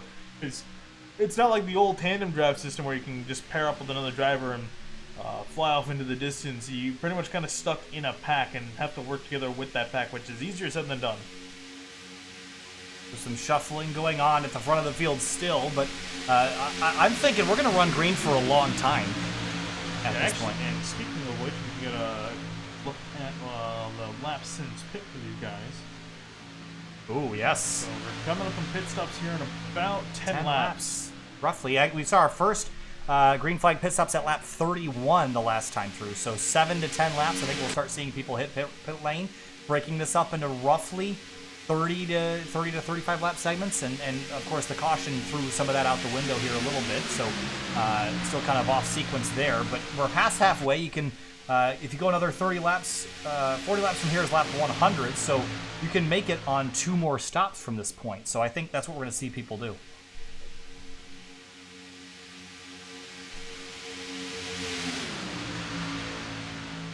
Brandon Bowers in the 31. We have not said this name all night long, but driving the number 4, the number 31 Ford Mustang. And like I said, we haven't talked about him all night, and he's had a pretty uneventful one. Started 36th. He's up to 17th right now. He's gained 19 spots, but hasn't really broken the 14th position. And one of those guys has been kind of playing it out on the back of the pack, just waiting for his time to come. Unfortunately, it's put him in this pack that's 14 on back, and they haven't been really closing in on the leaders. The last time they got pretty close to their lap time, so this could turn around for them, but they really got to start stepping up the pace here. In terms of lap times, it still looks like they are losing. The second pack is losing time to the front pack here, and this is definitely going to matter once we hit the pit stops here, because the guys in the rear can kind of afford to, or front can afford to screw up. The guys at the back, if you make a mistake on pit lane, you're going to put yourself in a deep, deep hole to the end of the race. Yeah, it's kind of it gives these guys breathing room. They got kind of a safety net with that second pack in the back if they make a mistake. Obviously, you don't want to make a mistake entirely because that takes you out of the leading pack for the win, but they got a safety net nonetheless.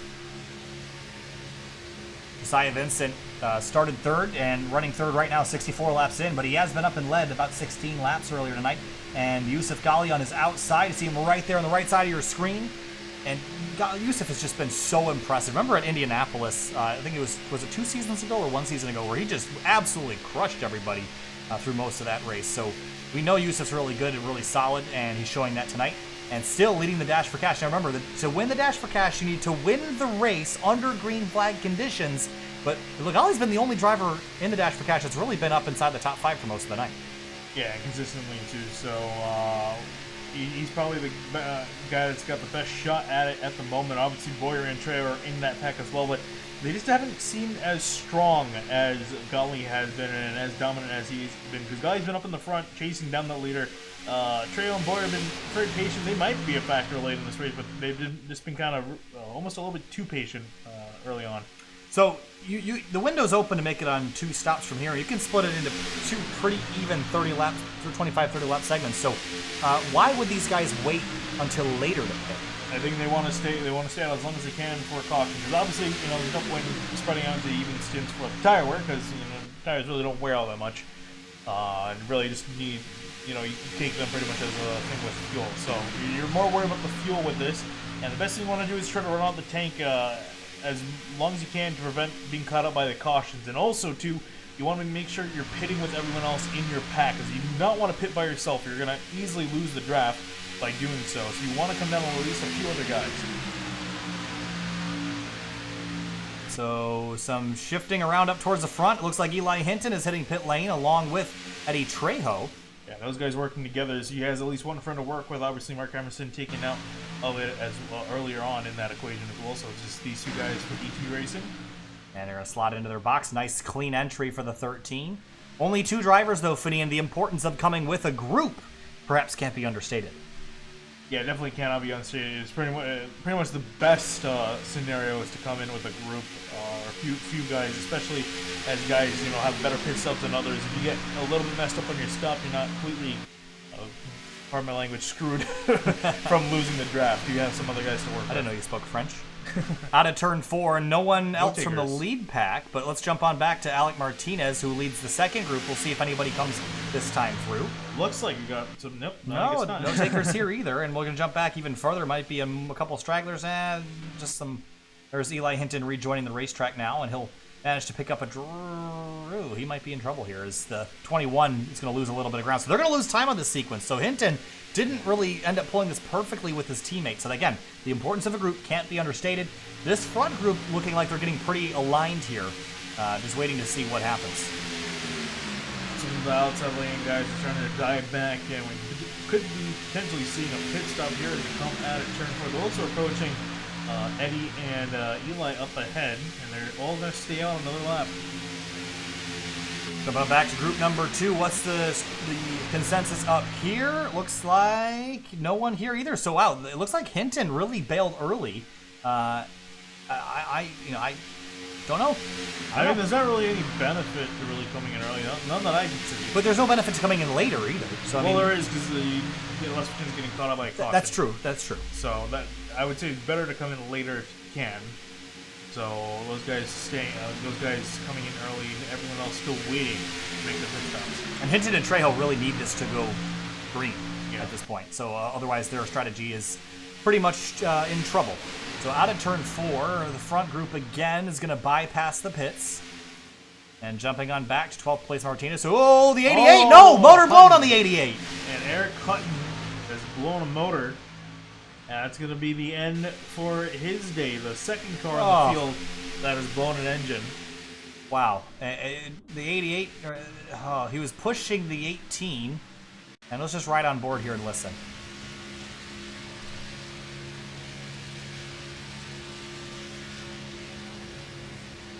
Okay, you hear him starting to back out of it, but I think, too little too late. And the engine just was blown up. So that's 2 Hutton Motorsports cars that have blown engines. Obviously, it's nothing with the engines itself. Well, those guys getting in behind each other. But pit stops on their way. A big group of cars coming down pit road. Whoa! Christopher up the middle. Do they manage to get down to pit road speed? Oh, some slipping and sliding, but they do. That was a wild entry to pit lane. It looks like someone put oil on the entrance of pit road. Well, that would be the 88. That just laid all the oil down. So now the second group behind is coming in as well. Yeah, a lot of guys in this pack coming in pit road this time by. I think, for the most part, no major trouble here this time through. So far. I guess we'll check in with our current leader, who will be Jeff Wright in the 48. Angelo Ronas sitting second. Cory Silva, Evan Black, the teammates running together. Oh, okay. Evan Black just was a lot more aggressive on the pit road entrance than his teammate was. Oh no, the 48 again! The second time tonight, the 48 is screwed up the pit entry, and he's going to hit the wall as well. Oh, and some contact. Ronas and Cory Silva, I think, made contact on pit road. More cars in the wall. Bryce Calusa on the 82, he's in the fence. Oh my goodness. So trouble on pit lane again. The green flag pit stops. This has just been a trouble spot all night long. And here is the 48 entering pit lane, locks up the rear, spins it, and just no chance to save that. Spins right across the racetrack, and then Ronas in the 29, we're going to go back and look at this again. He's going to get collected with the 94. How does this happen here? I think the 94 is trying to dodge the 29. They just got together. Yeah, the 29 was trying to get into his pit stall. You see him trying to get into his pit stall there. Was able to kind of do so. And then the 82 of Bryce Calusa, if I can find his entry, we're going to look very similar to the 48. Did he run into Laconis, or was he just too hot? I think he just locked up exactly the same as the 40. Ooh, that was close. That was the 18 of Martinez, but damage for the 82 as well. So pit road been a big trouble spot tonight, and the 82 finally leaves pit lane. But up front, Yusuf Ghali takes over the lead. Christopher sits second. Yeah, I believe. Actually, no, you're still, I think, still waiting on these guys to come down pit road. No, they have already come down. Everyone here has made a pit stop, so everyone is good to go on one more stop to the end. But look at how this has broken up the field here, Finian. I mean, Yusuf Ghali leads this race, and then we're going back to about 7th place, and then you have to go about 2 seconds back to find Cory Silva. Yeah, go back a couple more cars, find Jeff Wright. Everyone's kind of shattered up around the racetrack right now. Yeah, and Cory Silva's actually about to be picked up by Eddie Trill and Eli Hinton, so they're going to form another 3-car pack. So the field is spread out a lot more than it was before. There you can see that next group of guys forming. You can see also Angelo Ronas trailing these guys in the back. Whoa! Big shove from the 13 to the 21, almost spinning them around. Yeah, are they going to pick up the 94, or are they going to expect him to drop in line I think himself? they're going to expect him to drop in line. I don't think they can really afford to play games and try to pick him up out of kindness, but I think they're more in a scenario where, you know, if he gets in line with them, he does. He might be able to hang on. He's so close, too. But up front, big scatter as they get by the 82 of Bryce Calusa, as everyone, he's back in 27th, a lap down now. We have 26 cars on the lead lap of the original 34 that started the race. And up front, some more lap cars going a lap down. That is the 8 of Jeremiah Vincent, the 42 of Brian Chambliss, and the 17 of Jesse Pierce. Pierce is now 6 laps down. And they're going to drop in line behind the leaders now. So the field is very scattered, and now the drivers at the rear of the field, they need to get formed up, because right now is prime opportunity to make up time with this whole shenaniganry up at the front. Yeah, especially that 3-car pack in behind, that potential 3-car pack in behind. It looks like Silva's able to hang on to Hinton and no, I don't think so. He's kind of getting yeah, it's hard to tell. He's getting time on them. I think they might be lifting. Yeah, I think they realize they're not going to go very far. So we've had one caution in 75 laps, so if they go another 5 laps without another yellow, they have already beat Fuel from Tuesday. So we've had some really good luck with the plate racing lately on SYM TV, and I hope that continues here. We'll look at Josiah Vincent pushing his way to the front here with Jeremy Miller, your pole sitter. These guys being aggressive in the front. This could, we can see a potential wreck here. I don't think any of the other packs are really big enough to foster a wreck. Whoa. This is where it could come from, and it'll take out most of our leaders and some of the strongest guys in the field. Yusuf Dali has had a lot of good luck tonight. He's had a lot of talent keeping that car up front, but you never know when you're going to use up all your golden horseshoes, as Kevin Harvick would say. So again, we've got a lot of fragmentation throughout the field. We have about 45 laps to go at the front of the field. Yeah, and also 24 guys on the lead lap, although they are wildly spread out throughout the track. In fact, the entire top 23 is expanding 16 seconds at an even spread. Yeah, so if you look down, I mean, this is from the top down, you can see, I think the leaders are on the left, right, left? I think they're on the top there. Yes, I think that's the leaders up there at the top of your screen in 3 and 4. And you can see how there's just little mini micro bursts of cars all around the racetrack. There's a large gap between where the leaders are and where the rest of the field is. So lots of fragmentation here, and we're running out of time for these groups to form back up and get back together organically. Otherwise, they will need a caution to form back up. Well, actually, sorry, I was correction. It's a different pack. Actually, I don't know what's good. Yeah, so actually, I'm kind of curious what that pack was, because that was actually a really big pack. That oh, there they are. This is starting with, I believe that is Halpern in the 26, who is 15th. So this is about 15th through 23rd.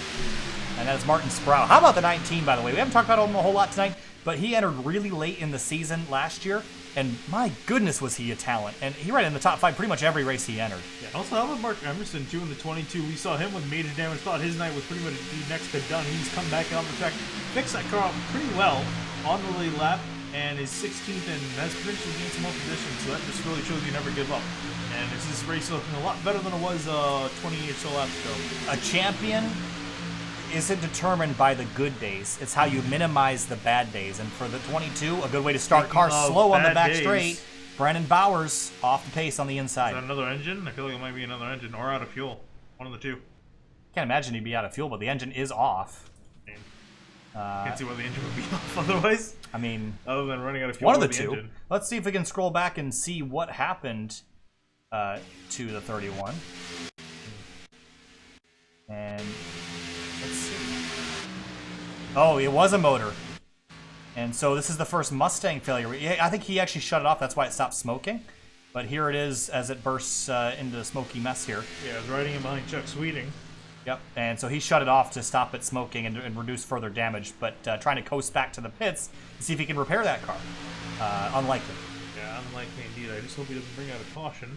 Don't think he will. I think the apron's generally pretty safe here at Daytona. Not at other racetracks like Michigan and New Hampshire. They will throw a yellow for that.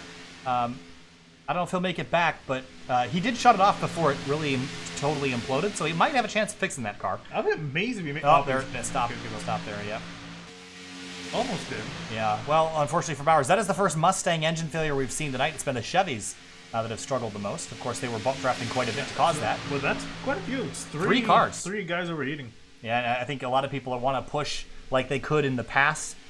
Things have changed. Bigger arrow shadows with this bigger spoiler, and you take it for granted too.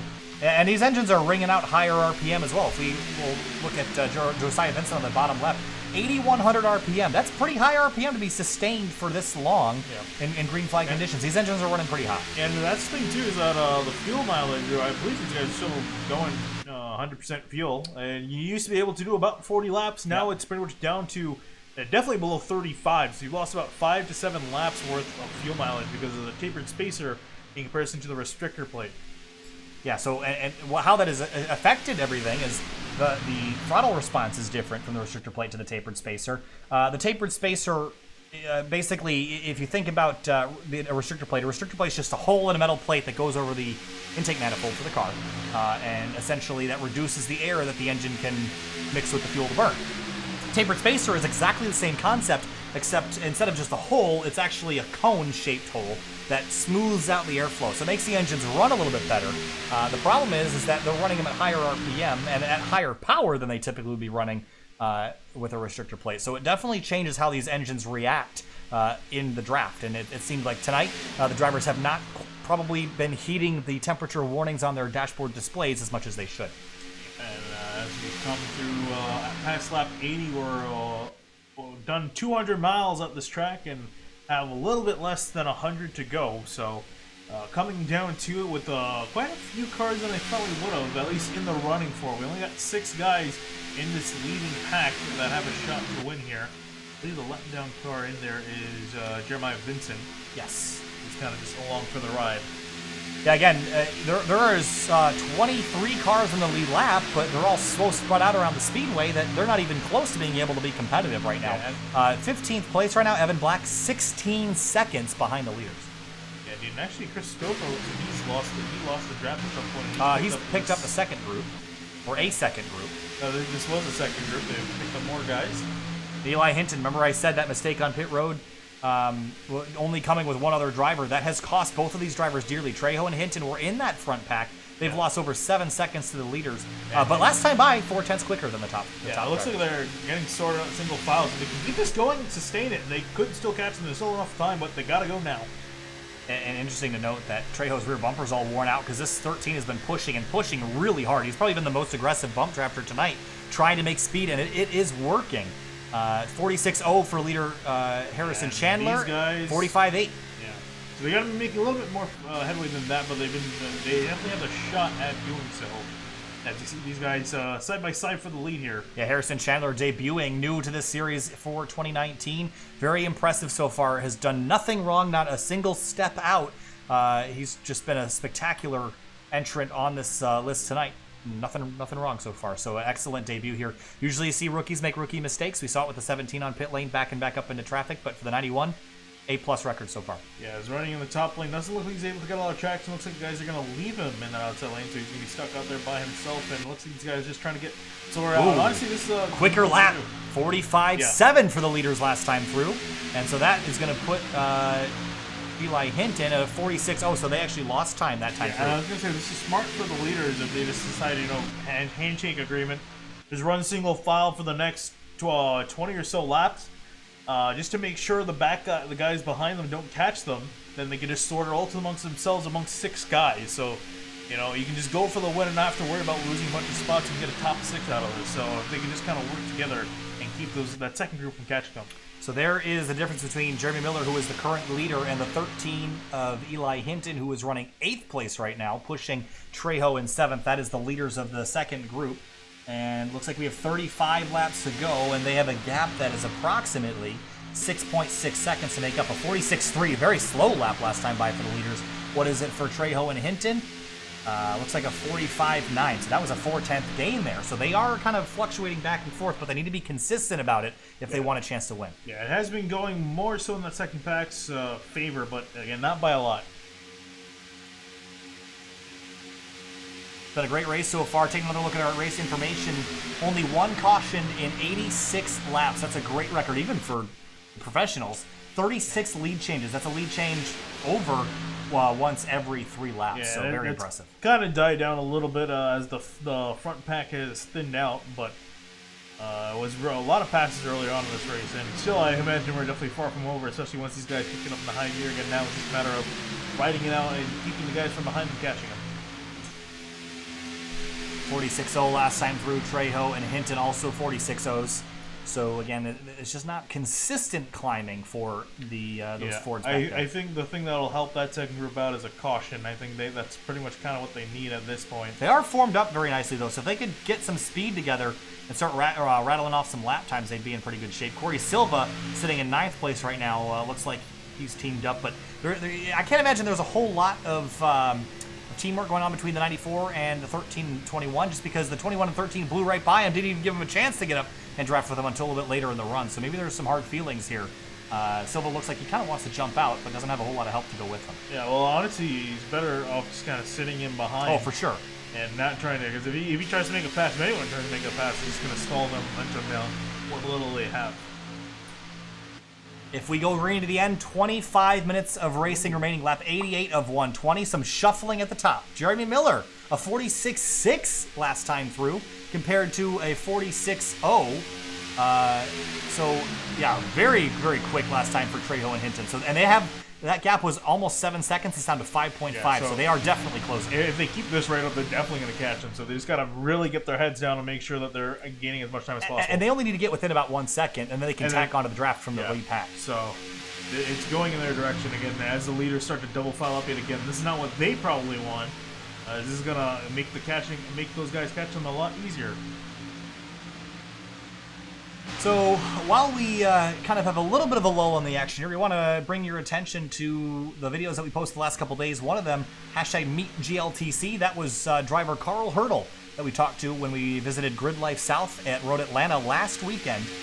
So each week for the next 7 weeks, we're going to release one short little episode about the drivers and cars that we met and saw at the Grid Life South Festival. So thanks to Grid Life for bringing us out for that. And of course, those videos every Friday, 10 o'clock Eastern, Friday night, debuting, as well as the new SYM TV theme music that was generated the past weekend by a gentleman by the name of Matthew. I used the Fiverr service, my first time using it.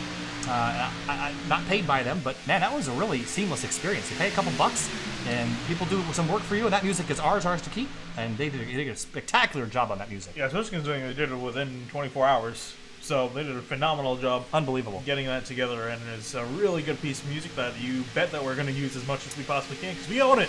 Absolutely. We own it, and we own all the rights to it. We do whatever we want with it. Harrison Chandler goes to the top spot. Hasn't led a lap yet tonight. Might lead one if he can get a shove from Gali out of turn 4. And we definitely know Gali is no stranger to giving shoves, so he'll definitely get one. And Miller, too, and Josiah have been aggressive. So these are probably the most aggressive guys in this pack at the moment. Across the line, Harrison Chandler leads his first lap of the night. And that should tick up right there. Yes, it does. And Jeremy Miller has led 34 laps. Has led the most laps tonight, if I recall correctly. That's almost a third. That is a third of the laps we've run so far. 30 laps to go here at Daytona. On the back straightaway, some shuffling. Ooh. 91 gets shuffled to the middle of the 3 racetrack. wide? Yeah, 3 wide for the lead. Here we go. This is going to be interesting how this works. They're not really going to have much to do on that outside lane. Gali's all up there by himself. There's not enough cars on the middle lane, too, that he could work with. And he's just going to drop back pretty much with Chandler, too, in the back of his field. Miller will inherit the lead with Cy Vincent and Jeremiah Vincent also in behind. Interesting to note, Finney, while all this was going on, looks like, yeah, look at the lead now. The 30 and the 13 are much farther separated. Yeah, they've lost some time, about a second worth the last couple laps.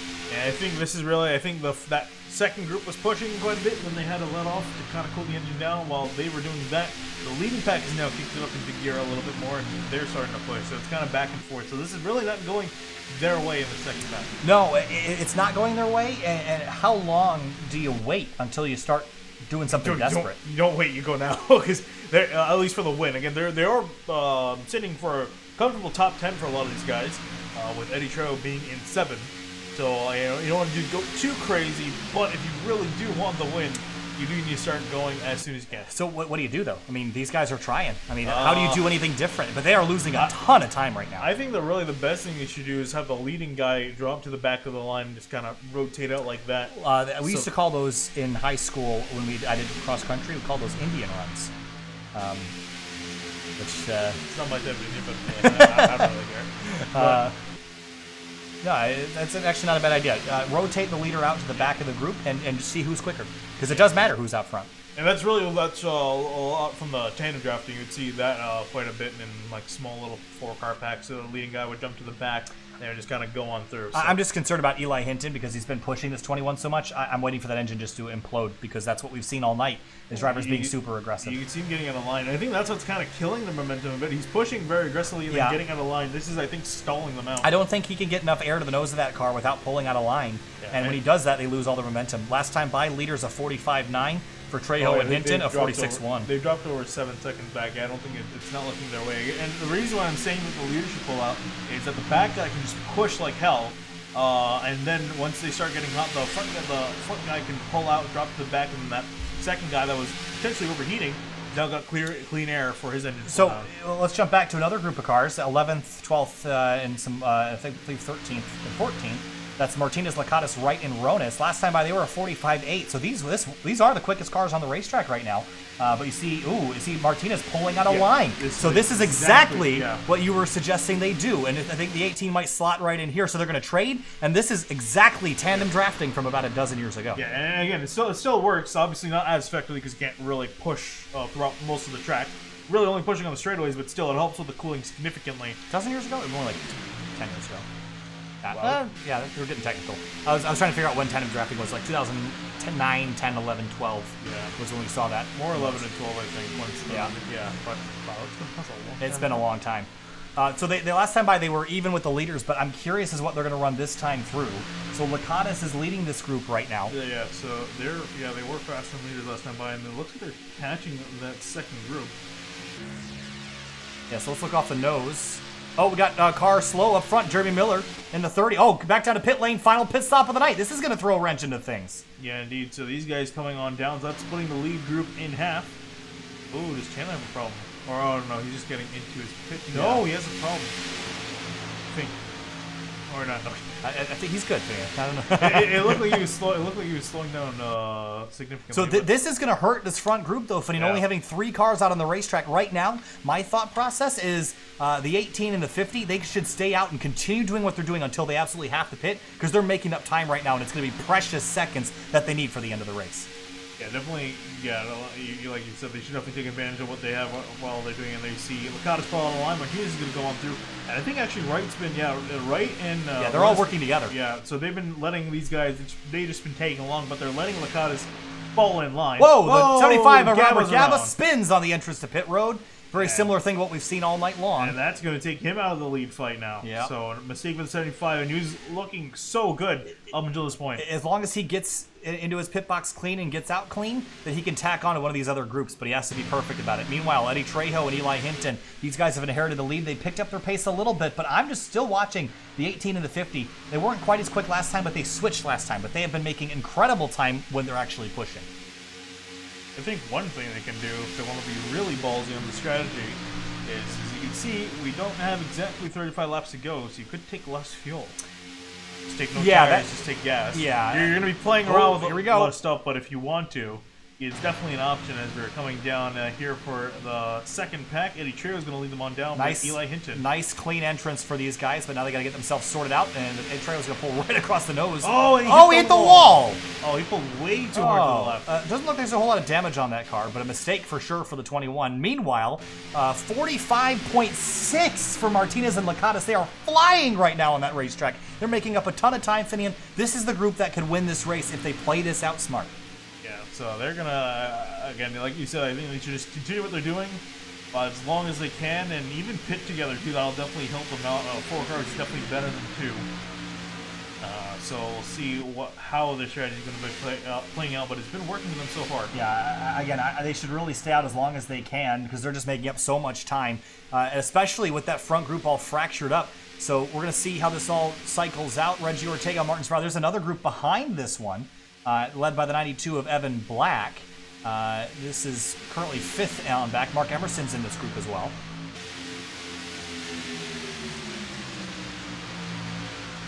So working our way through about 20 laps to go here at Daytona.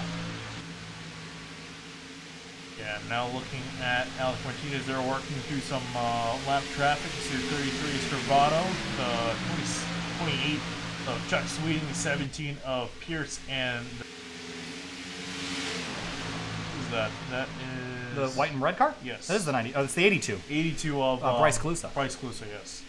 So they're getting on by him, as well as Robert Gallo, who made that very important mistake, and that's going to eventually put him back and see him getting put back in this pack. Yeah, so Yaba going to be a little bit in trouble, at least in terms of potentially winning the race, but we come back to the start-finish line here. The ticker has said of 120 laps all night long. It's going to change to say 20 laps to go. We're getting down to the final 50 miles of racing here at Daytona International Speedway. The first round of the Outsider Racing League Championship right now, led by SYM Motorsports drivers Martinez and Lakatos. What's their plan? A 45.2. They're running qualifying times out there right now. Yeah, they're putting some really good pace, and let's see. Here they come. They're coming in now. And this is risky. This is only the 2 of them with is that Cabot. Cabot again? Yeah, he's coming in again. So these two by themselves. This is a risky move here, but they clearly have something figured out. Meanwhile, Jeff Wright leads the way. He's had trouble getting on and off pit road all night long in that 48. He's still... Oh, caution! Where did it come from? I'm trying to figure out where the caution was. It's not Gabba. Martin Sproul on the entrance to pit lane. So this changes everything with 20 laps to go. Wow. So what happened... we got drilled by the 9. And Ortega slipped in. Oh, I think it was Ortega that actually caused the yellow. Right up onto the racetrack. Whoa! Cory Silva just missed that. Holy cow. And here's Ortega's view. Yeah, definitely some mistakes. Got hit from behind. And that made him struggle trying to slow down. And spun back onto the racing surface and almost got collected in a wreck here. Oh, man, Cory Silva did a good job missing this. But we got to get another view from up above to see exactly how this happened. So it was the 2, the 19. I think of the 19 that got into the back of Ortega. Yeah. The 19 tried to slow down. That was just a cluster here. Looking back again, the 19. It was the 9 as well of Austin Carpe. And Austin got in the back of the 19. And then he gets hit by the 16 of Clifton Cockrell. So some damage there as well. Wow, what a mess. Only our second caution of the night. That throws a lot of people off their strategy, Finian. If only the 18 and 50 had waited one more lap to come to pit road. I'm sure they're going to be kicking themselves. Fortunately, though, they still remain on the lead lap and actually pretty high up in line. Lakatos in 9th. Actually, no, Lakatos is going to come out as the leader here because these front guys, they have to come to pit road. Yeah, so they actually got pretty lucky. So where's the 18 is the question. Don't know where he lost some spots. He's scored 19th right now. Fine pit stop, so I just lost some spots in that whole strategy. So we expect the front... you know what? I think Lakatos went through his stall. I don't think he came into the pits. That could be. Let's see. Is Lakatos scored as having a pit time? 50. Correct. Yeah, so he went through his pit stall, I think, when he saw the caution. He's going to stay out again, maybe to try to lead him. I think he already had a lap led. Nope. There he goes. Leads a lap. He didn't. Now he will lead. Oh, no, he won't, because Jeremy Miller was the leader that time through. So he's going to come around next time by. He's going to be in the back of the pack, though, so that's going to put him back on strategy. So this is going to change a lot of things with how this race is going to cycle out here, Finian. Only our second caution of the night in 100 laps. Yeah, these guys have done a fantastic job tonight keeping it clean. And again, like you said, with 2 cautions, even if we have some more cautions at the end, I mean, we had a lot of green flag running, and I imagine probably going to have a caution considering we're within 20 laps to go, and everyone's finally gotten bunched back up together, and a lot of guys have been in the back and want to get back into the front because they've not been there for quite a while. Whew, I'm going to take a deep breath because I think we're about to see something really spicy. You stretching? Yeah, I'm stretching. We've been here for a long time. We've been here for about an hour and a half so far, but don't go away. We have 13 minutes of action remaining when we take the green flag again. We have about 18 laps to go. Jeremy Miller currently scored as your leader. And taking a look at the Dash for Cash fight, Finney, and that kind of shuffled some things around. Bruce Boyer currently leading that fight. But you have to win the race to get the cash. Yeah, and again, nothing against Bruce Boyer. I think Golly's been a stronger contender, although he's been put back a few positions. So, actually, he's just right there behind you. So, I mean, he might. Boyer might have a shot. He's been pretty quiet so far. So, if he's got anything to show, I think you're gonna want to show it now. And it was actually Boyer. I think Boyer's coming to the pits. Actually moves Golly back up. Nope. He's going to come back out of the racetrack. Woo! It's right in front of the 12. It's going to shuffle some things around. So I'm going to see if we can potentially talk to somebody. I'm going to try to grab Yusuf Ghali and chat with him. Let's take a look here. Hey, Yusuf Ghali, it's Kyle from SYM TV. You got a copy? Yep. Hey, bud. Well, it's been a great race for you so far. If I'm taking a look at my information, I have you as leading 16 laps. You've been as high as first. You started 5th. It's been a good night for you. It's going to be chaotic here these last 15 or so laps. What are you going to do to get yourself in victory lane? Just going to do what I've done this entire race. Just try to hold myself where I am and see how it goes. Like, I've been running top 5 all race. Let's hope I can stay here. What's the biggest surprise so far in terms of the racing tonight? Again, we've only had 2 yellows in 100 laps. Is that the big surprise, or is it the front runners and who's dropped out of the fight? Oh, well, I'd say both the fact that we've only had 2 cautions and that a couple cars have blown up due to temperature and those are really the only 2 things that have surprised me tonight. All right, Yusuf, we're going to let you get back to work because you got some planning to do, so good luck out there, and hopefully we'll see you in victory lane. Yep, thank you. All right, so we're going to send him back to his team channel, and we're going to let him get lined up for the restart here in a moment. Jeremy Miller, Finian, leading this race. Everyone's good to the end on fuel from here. So we've cycled this out, and now I think the question marks has been taken off of the front versus rear pack. And for the SYM Motorsports guys, not great luck here. 18th and 19th for the restart. They got a lot of work to do. Yeah, but I think pretty much everyone in the field was happy to see that, I think, except for the top 5, because they pretty much had it in their hands for a really solid finish and a much better shot at the win. But that was pretty much taken out of their hands. They got to compete with everyone else. We've got 22 cars on the lead lap here coming to the restart. Lights are off on the Ford pace car. We're going to have a 15-lap shootout to the end. 120 laps in this race. We've completed 105 of them. Jeremy Miller has led the most laps tonight. He's been rock solid. He's led 40 of our 105 laps. It's almost half the event so far. It's been perhaps the most competitive race he's ever run here in the Outsider Racing League. Looking really, really strong. Choosing the outside lane for the restart. Lining up with Bruce Boyer. And I think that's going to be Eli Hinton starting behind him in 6th. So putting some pretty strong cars behind him. On the inside, it'll be Josiah Vincent, the 91 of Harrison Chandler, and the 12 of Yusuf Ghali. Which lane do you think is going to be the better one for the restart? I think that inside lane, Josiah Vincent has been pretty aggressive, as well as the 12 of Yusuf Ghali. They've been very aggressive on the inside. And even Harrison Chandler, we'll see if he kicks it up into high gear in the later going. But even the outside, too, is pretty good. I do think the inside is a little bit better, but outside not as bad as well. So it's really going to be a solid fight here. And I also just want to point out quickly, how about Emerson back in 8th? After all he's been through tonight. That is impressive that Emerson has worked his way back into 8th place. He's had one heck of a night. The lowest position isn't running well for us tonight, but started 26th. He's been as far back as, I believe, 30th. He's been back in the field, just sitting on the pits, fixing damage. Looked like his race was going to be pretty much over, but got back out there, and he's ready to go for the win potentially here, and that'd be huge for him. That would be enormously huge. Coming out of turn 4, 15 laps at the end of the race here, Finian. Predictions, who you got winning this thing? My money is still on the 12 Yusuf Ghali. He's been consistently up in the front all day long. Honestly, if anyone else, I'd say the 30 of Jeremy Miller. Yeah, I think the 30 of Miller is my pick. If not, Josiah Vincent. Green flag back in the air, 15 to go at Daytona. You see Jeremy Miller coming down to clear the 4 on the restart. Immediately going to take the inside, forming up with them. So it's just Bruce Boyer and the 13 stuck on the outside. And we see the 30 and the 4 have a really good relationship with each other so far tonight, and I don't think that's going to change. The outside lane, not a great restart for Boyer. Slipping back, and he's dragging Eli Hinton with him. Onto the back straightaway now, gathering speed up into 4th gear, 185 miles an hour. Some shuffling at the rear of the field.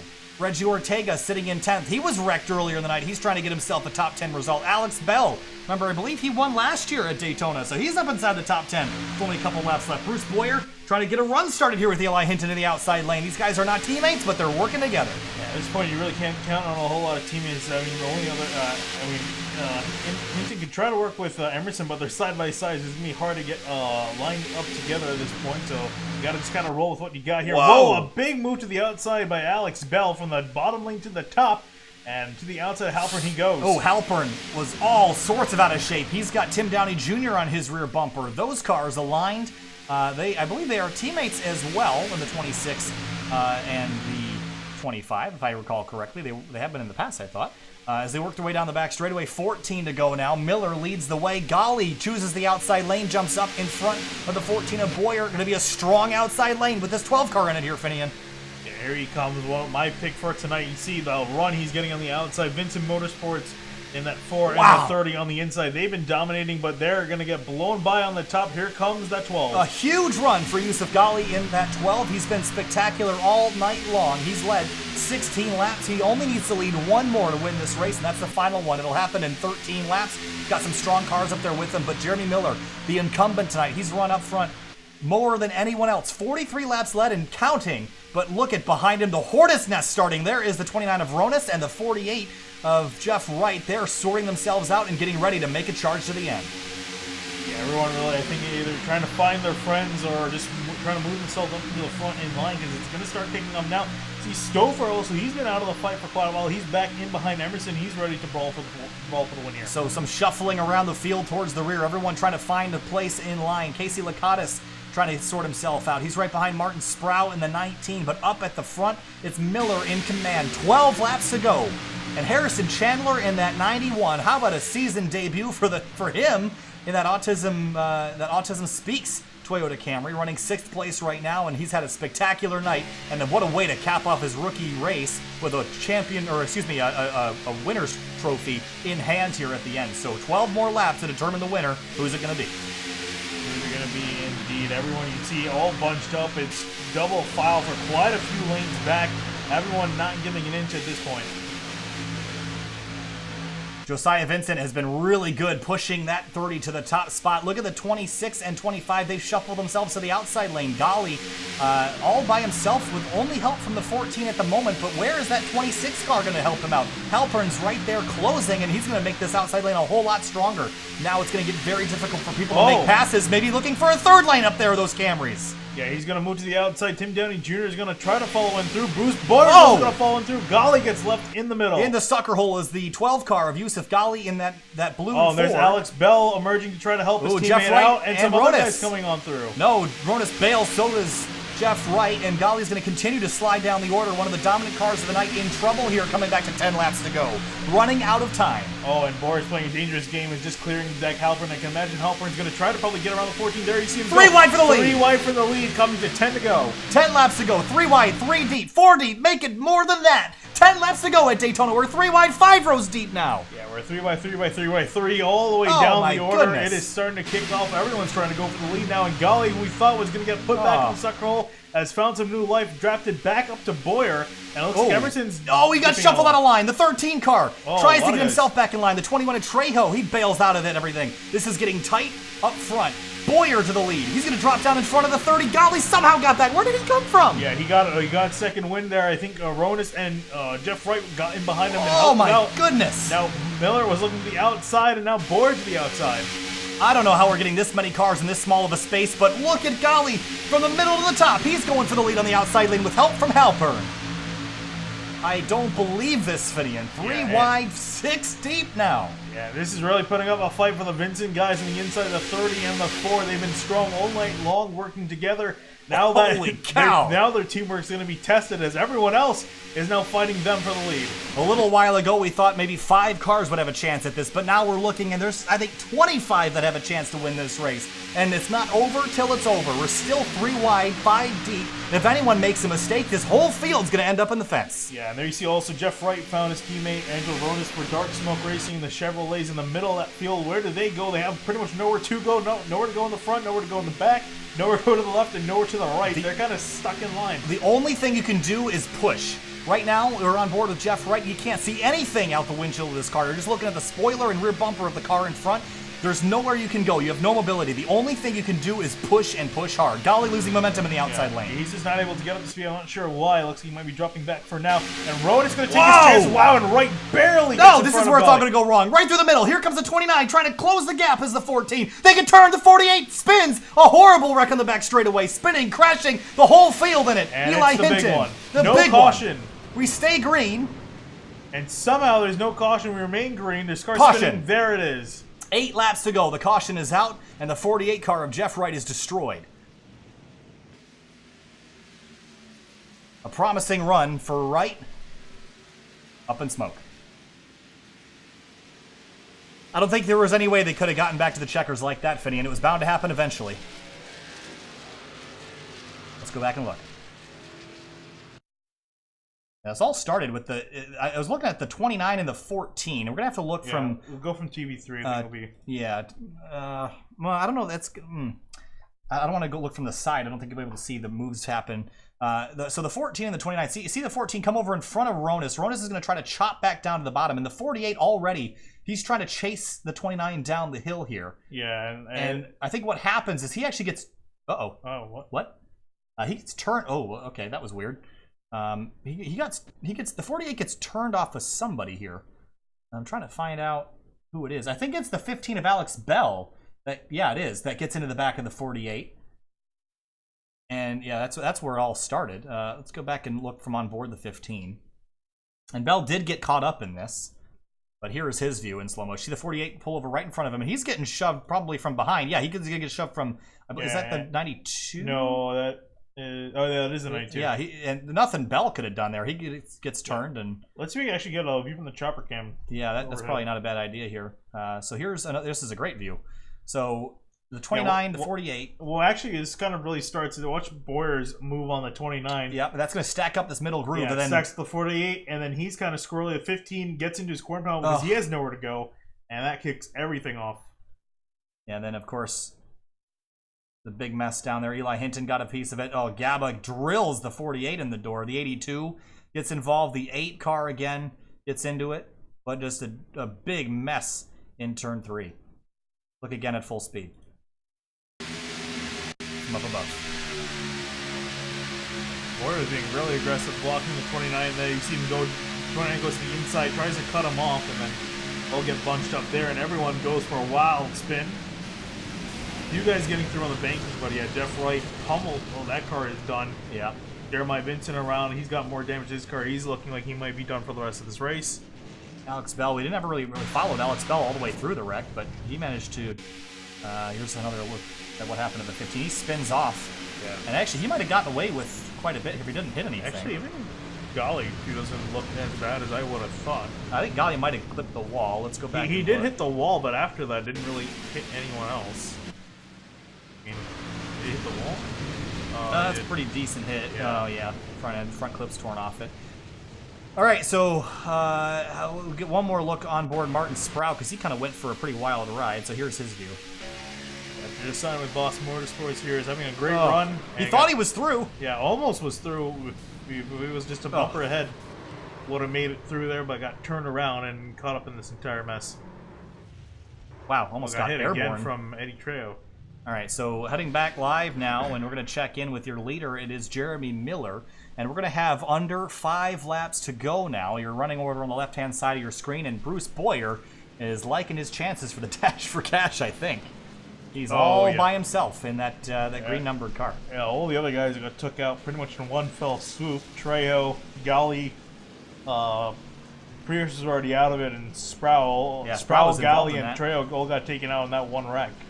So, how about this? We've had 116 laps, 44 lead changes. I don't think that's our record. I think our record was like 50 or 60 something. I'm surprised if it's lower than that. It should definitely be higher. But Jeremy Miller has been in control of this race for quite some time. He's led 50 laps, almost half this race. But this restart, I don't think we've seen this group of drivers up front. How about Mark Emerson finishing in 6th place? Yeah, he survived that big wreck, and that's going to be a big boost for him because he is going to, at worst, I don't think he's going to finish much further back than he already is, considering the state of that car. In fact, actually, you want to talk to him? Yeah, let's pull up Mark Emerson and chat with him. We're going to have a short while to do it, but let's talk with Mark Emerson, see what his opinions are on everything so far.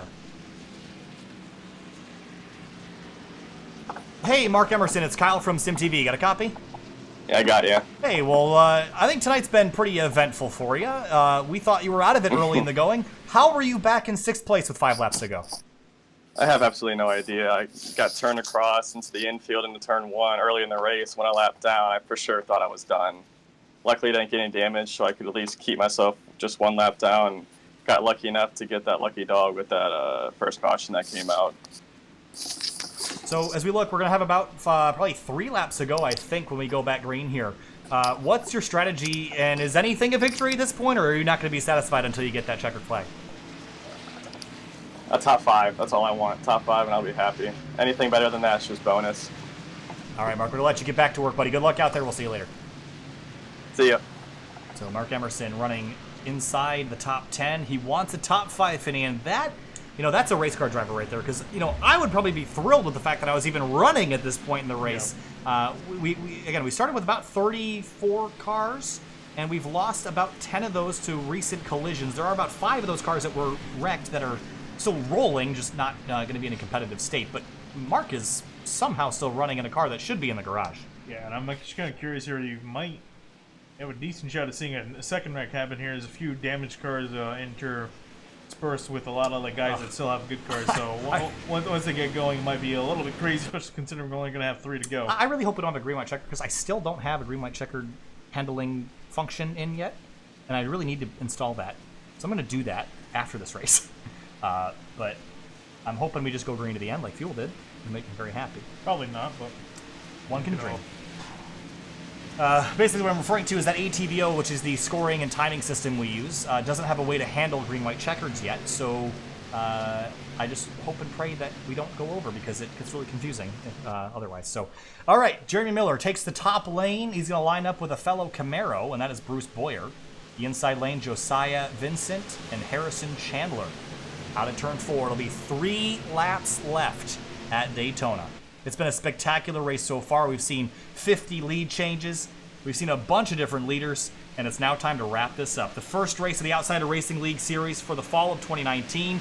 3 laps to go, and the 30 car pulls right down in front of Vincent and tries to take off. A very violent dive to the inside, but he's going to get that move done, get ahead of his teammate. They're going to try to hook up and break away from everyone else. You see a lot of guys broken up here and separated. How about Alec Martinez? Remember, he got kind of put back on that strategy along with teammate Casey Lakatos. They're inside the top 10 now, and they only have a couple laps left to make up some spots, but up near the front, the 91 of Chandler gets put on the outside. Boyer, look at Josiah Vincent carrying a run. He's going to jump to the outside lane, run in front of the 91 now. Let's see if Vincent's actually going to try to overtake more, or if they're just going to try to control these lanes for now. Let's see what they do. If they got something up the sleeve, you see Bruce Boyer giving a very solid push to Miller. He has a shot to win some money here as it comes to the line 2 laps ago. Jeremy Miller has been in control this entire race. He's done a spectacular job, and he's only got a lead for 2 more laps. 5 miles. There's some shuffling in the background. Alec Martinez is up inside the top 7 now, pushing and shoving. 5 miles left side by side. It's Boyer and Miller at the top of the field. Yeah, there looks like, and I'm trying to see if Josiah Vincent's going to give Boyer the push, because it's going to be put against his teammate here, so Vincent might sit on this here. We have about a half a lap left until we're guaranteed a green flag finish. Everyone trying to get sorted out at the front of the field. Emerson sitting 3rd right now and pushing the leader. Yeah, he's got no fronts to really work with at this point, so he's kind of by himself. He's just got to give the 30 a really solid shove here to get out in front and then make something happen. Otherwise, he's boxed in on the inside. Out of turn 4, 2.5 miles left. If we get to the white, we'll go green all the way to the end here at Daytona. White flag flies, 1 lap to go here in the first round of the Outsider Racing League Series. And here they go, side by side, Miller. Both these guys have yet to get a win in the Outsider Racing League. They're both going for it. One of them for money on the outside. What can Boyer do from there? Look at Mark Emerson. He was crashed early in the race, running 3rd place right now, trying to push his way to 2nd. Boyer trying to go for some cash on the outside lane. Help from Josiah Vincent down the back straightaway, neck and neck.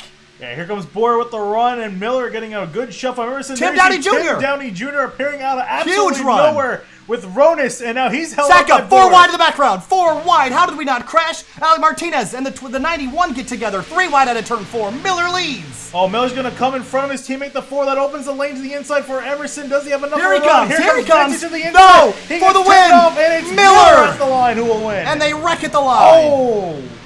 And a horrible crash at the start-finish line, but Jeremy Miller wins the race. How about that? How about that, Finian? Have you ever? Have you ever? I have, because that looked exactly like Austin Dillon's wreck with Josiah Vincent there at the line. But solid job for Jeremy Miller. Congratulations to him. You can see all the congratulatory bumps. Did a fantastic job at the end there. That's right. You can't argue that he didn't deserve. You can try to actually quickly pull up the laps led. Did he? He didn't. He absolutely deserved it. Yeah, 55 laps. That's definitely the most laps led in this race. Almost half. Miller earned that one. And more than I've seen anyone earn a race in ORL in the last 2 years. I mean, this is a spectacular race for the 30 car Jeremy Miller. What a run. I don't believe it. I mean, this was unbelievable performance by the 30. And how did he hold off a 4 wide charge there in those final moments? And a burnout, well-earned celebration for Jeremy Miller. Holy cow. I'm sure there's going to be a lot of people discussing this as one of the better races I think we've seen in a long time, Vinny. In 120 laps, only 3 cautions, and we got to the checkers.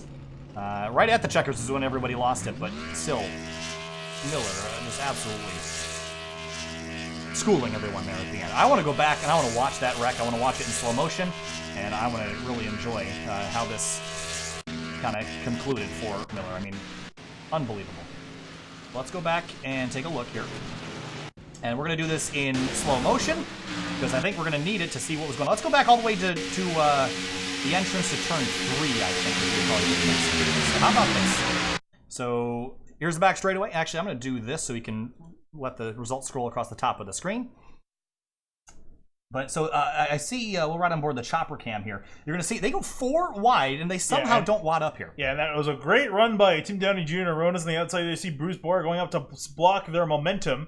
And then, yeah, they were 4 wide. They almost got wrecked. You see the 91 get squeezed on both sides by Martinez and Ronas. They somehow don't wreck, although they got very close right there. Wow. Keep it collected. And there you see Josiah Vincent getting a nice side draft off of Mark Emerson with the charge. And Miller coming up to block his teammate. And you see Vincent almost go to the outside, but sticks in behind him. And how did Alec Martinez, he ended up 4th in all this. He goes up the middle. I think this is where the wreck starts. He tries to shoot the gap. The 4 comes back down. And then, it was the 4 and the 22 that got together that started the chain reaction accident. And this is going to be a wild accident here, folks. Watch this. Wow. Yeah.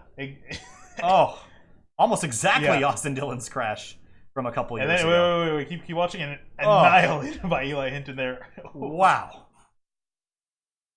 How about we do this in 1/4 time speed? And also look at the gaps at the line through from 2nd through 6th. Wow. Look at that. They're all very close. And the 4 car up into the fence. Roof first. Never the way you want to see it go in. And then he's going to land. And he's going to get hit again really hard here. And I don't remember who hit him here. Oh, it was Eli Hinton. Oh! T-boned him. Wow. And up and over the top of the 15. And right in front of Zach Halpern, who was trying to slow down. He got hit 3 times. Hit by like everyone. Every corner of the car. That car is junk.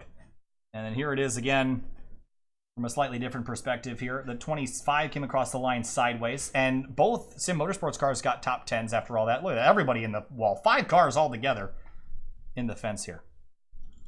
Casey Lakatos pulls on through. The 5 of Christopher involved as well. And then this Carpe and Boyer. Look at Boyer up in the air as well. Holy cow. Yeah, but again, though, Vincent Motorsports walking away from here with a 1-2 finish at Daytona. That's a solid feat there. I'm actually amazed that Vincent finished in 2nd. I thought they might come home in 3rd as he went off across the nose of Emerson. I mean, this is unbelievable. I mean, look at this finish. We had 10 cars within 0.3 of a second. Yes. Very close there at the end. And wow. Only about 7 or so of those guys actually, of those cars actually survived. Well, good thing catch fencing is there. That's all I'll say. And a collision at the start-finish line. But for Jeremy Miller, a race victory. We're going to jump to break just for 1 moment. We'll be back interviewing your winner and several others. Stay with us.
Welcome back live to SYM TV, here now with third place finisher Mark Emerson. Mark, we talked to you right before that last restart. I don't think anybody expected you to come home with a top 3. You said you wanted a top 5. How about that?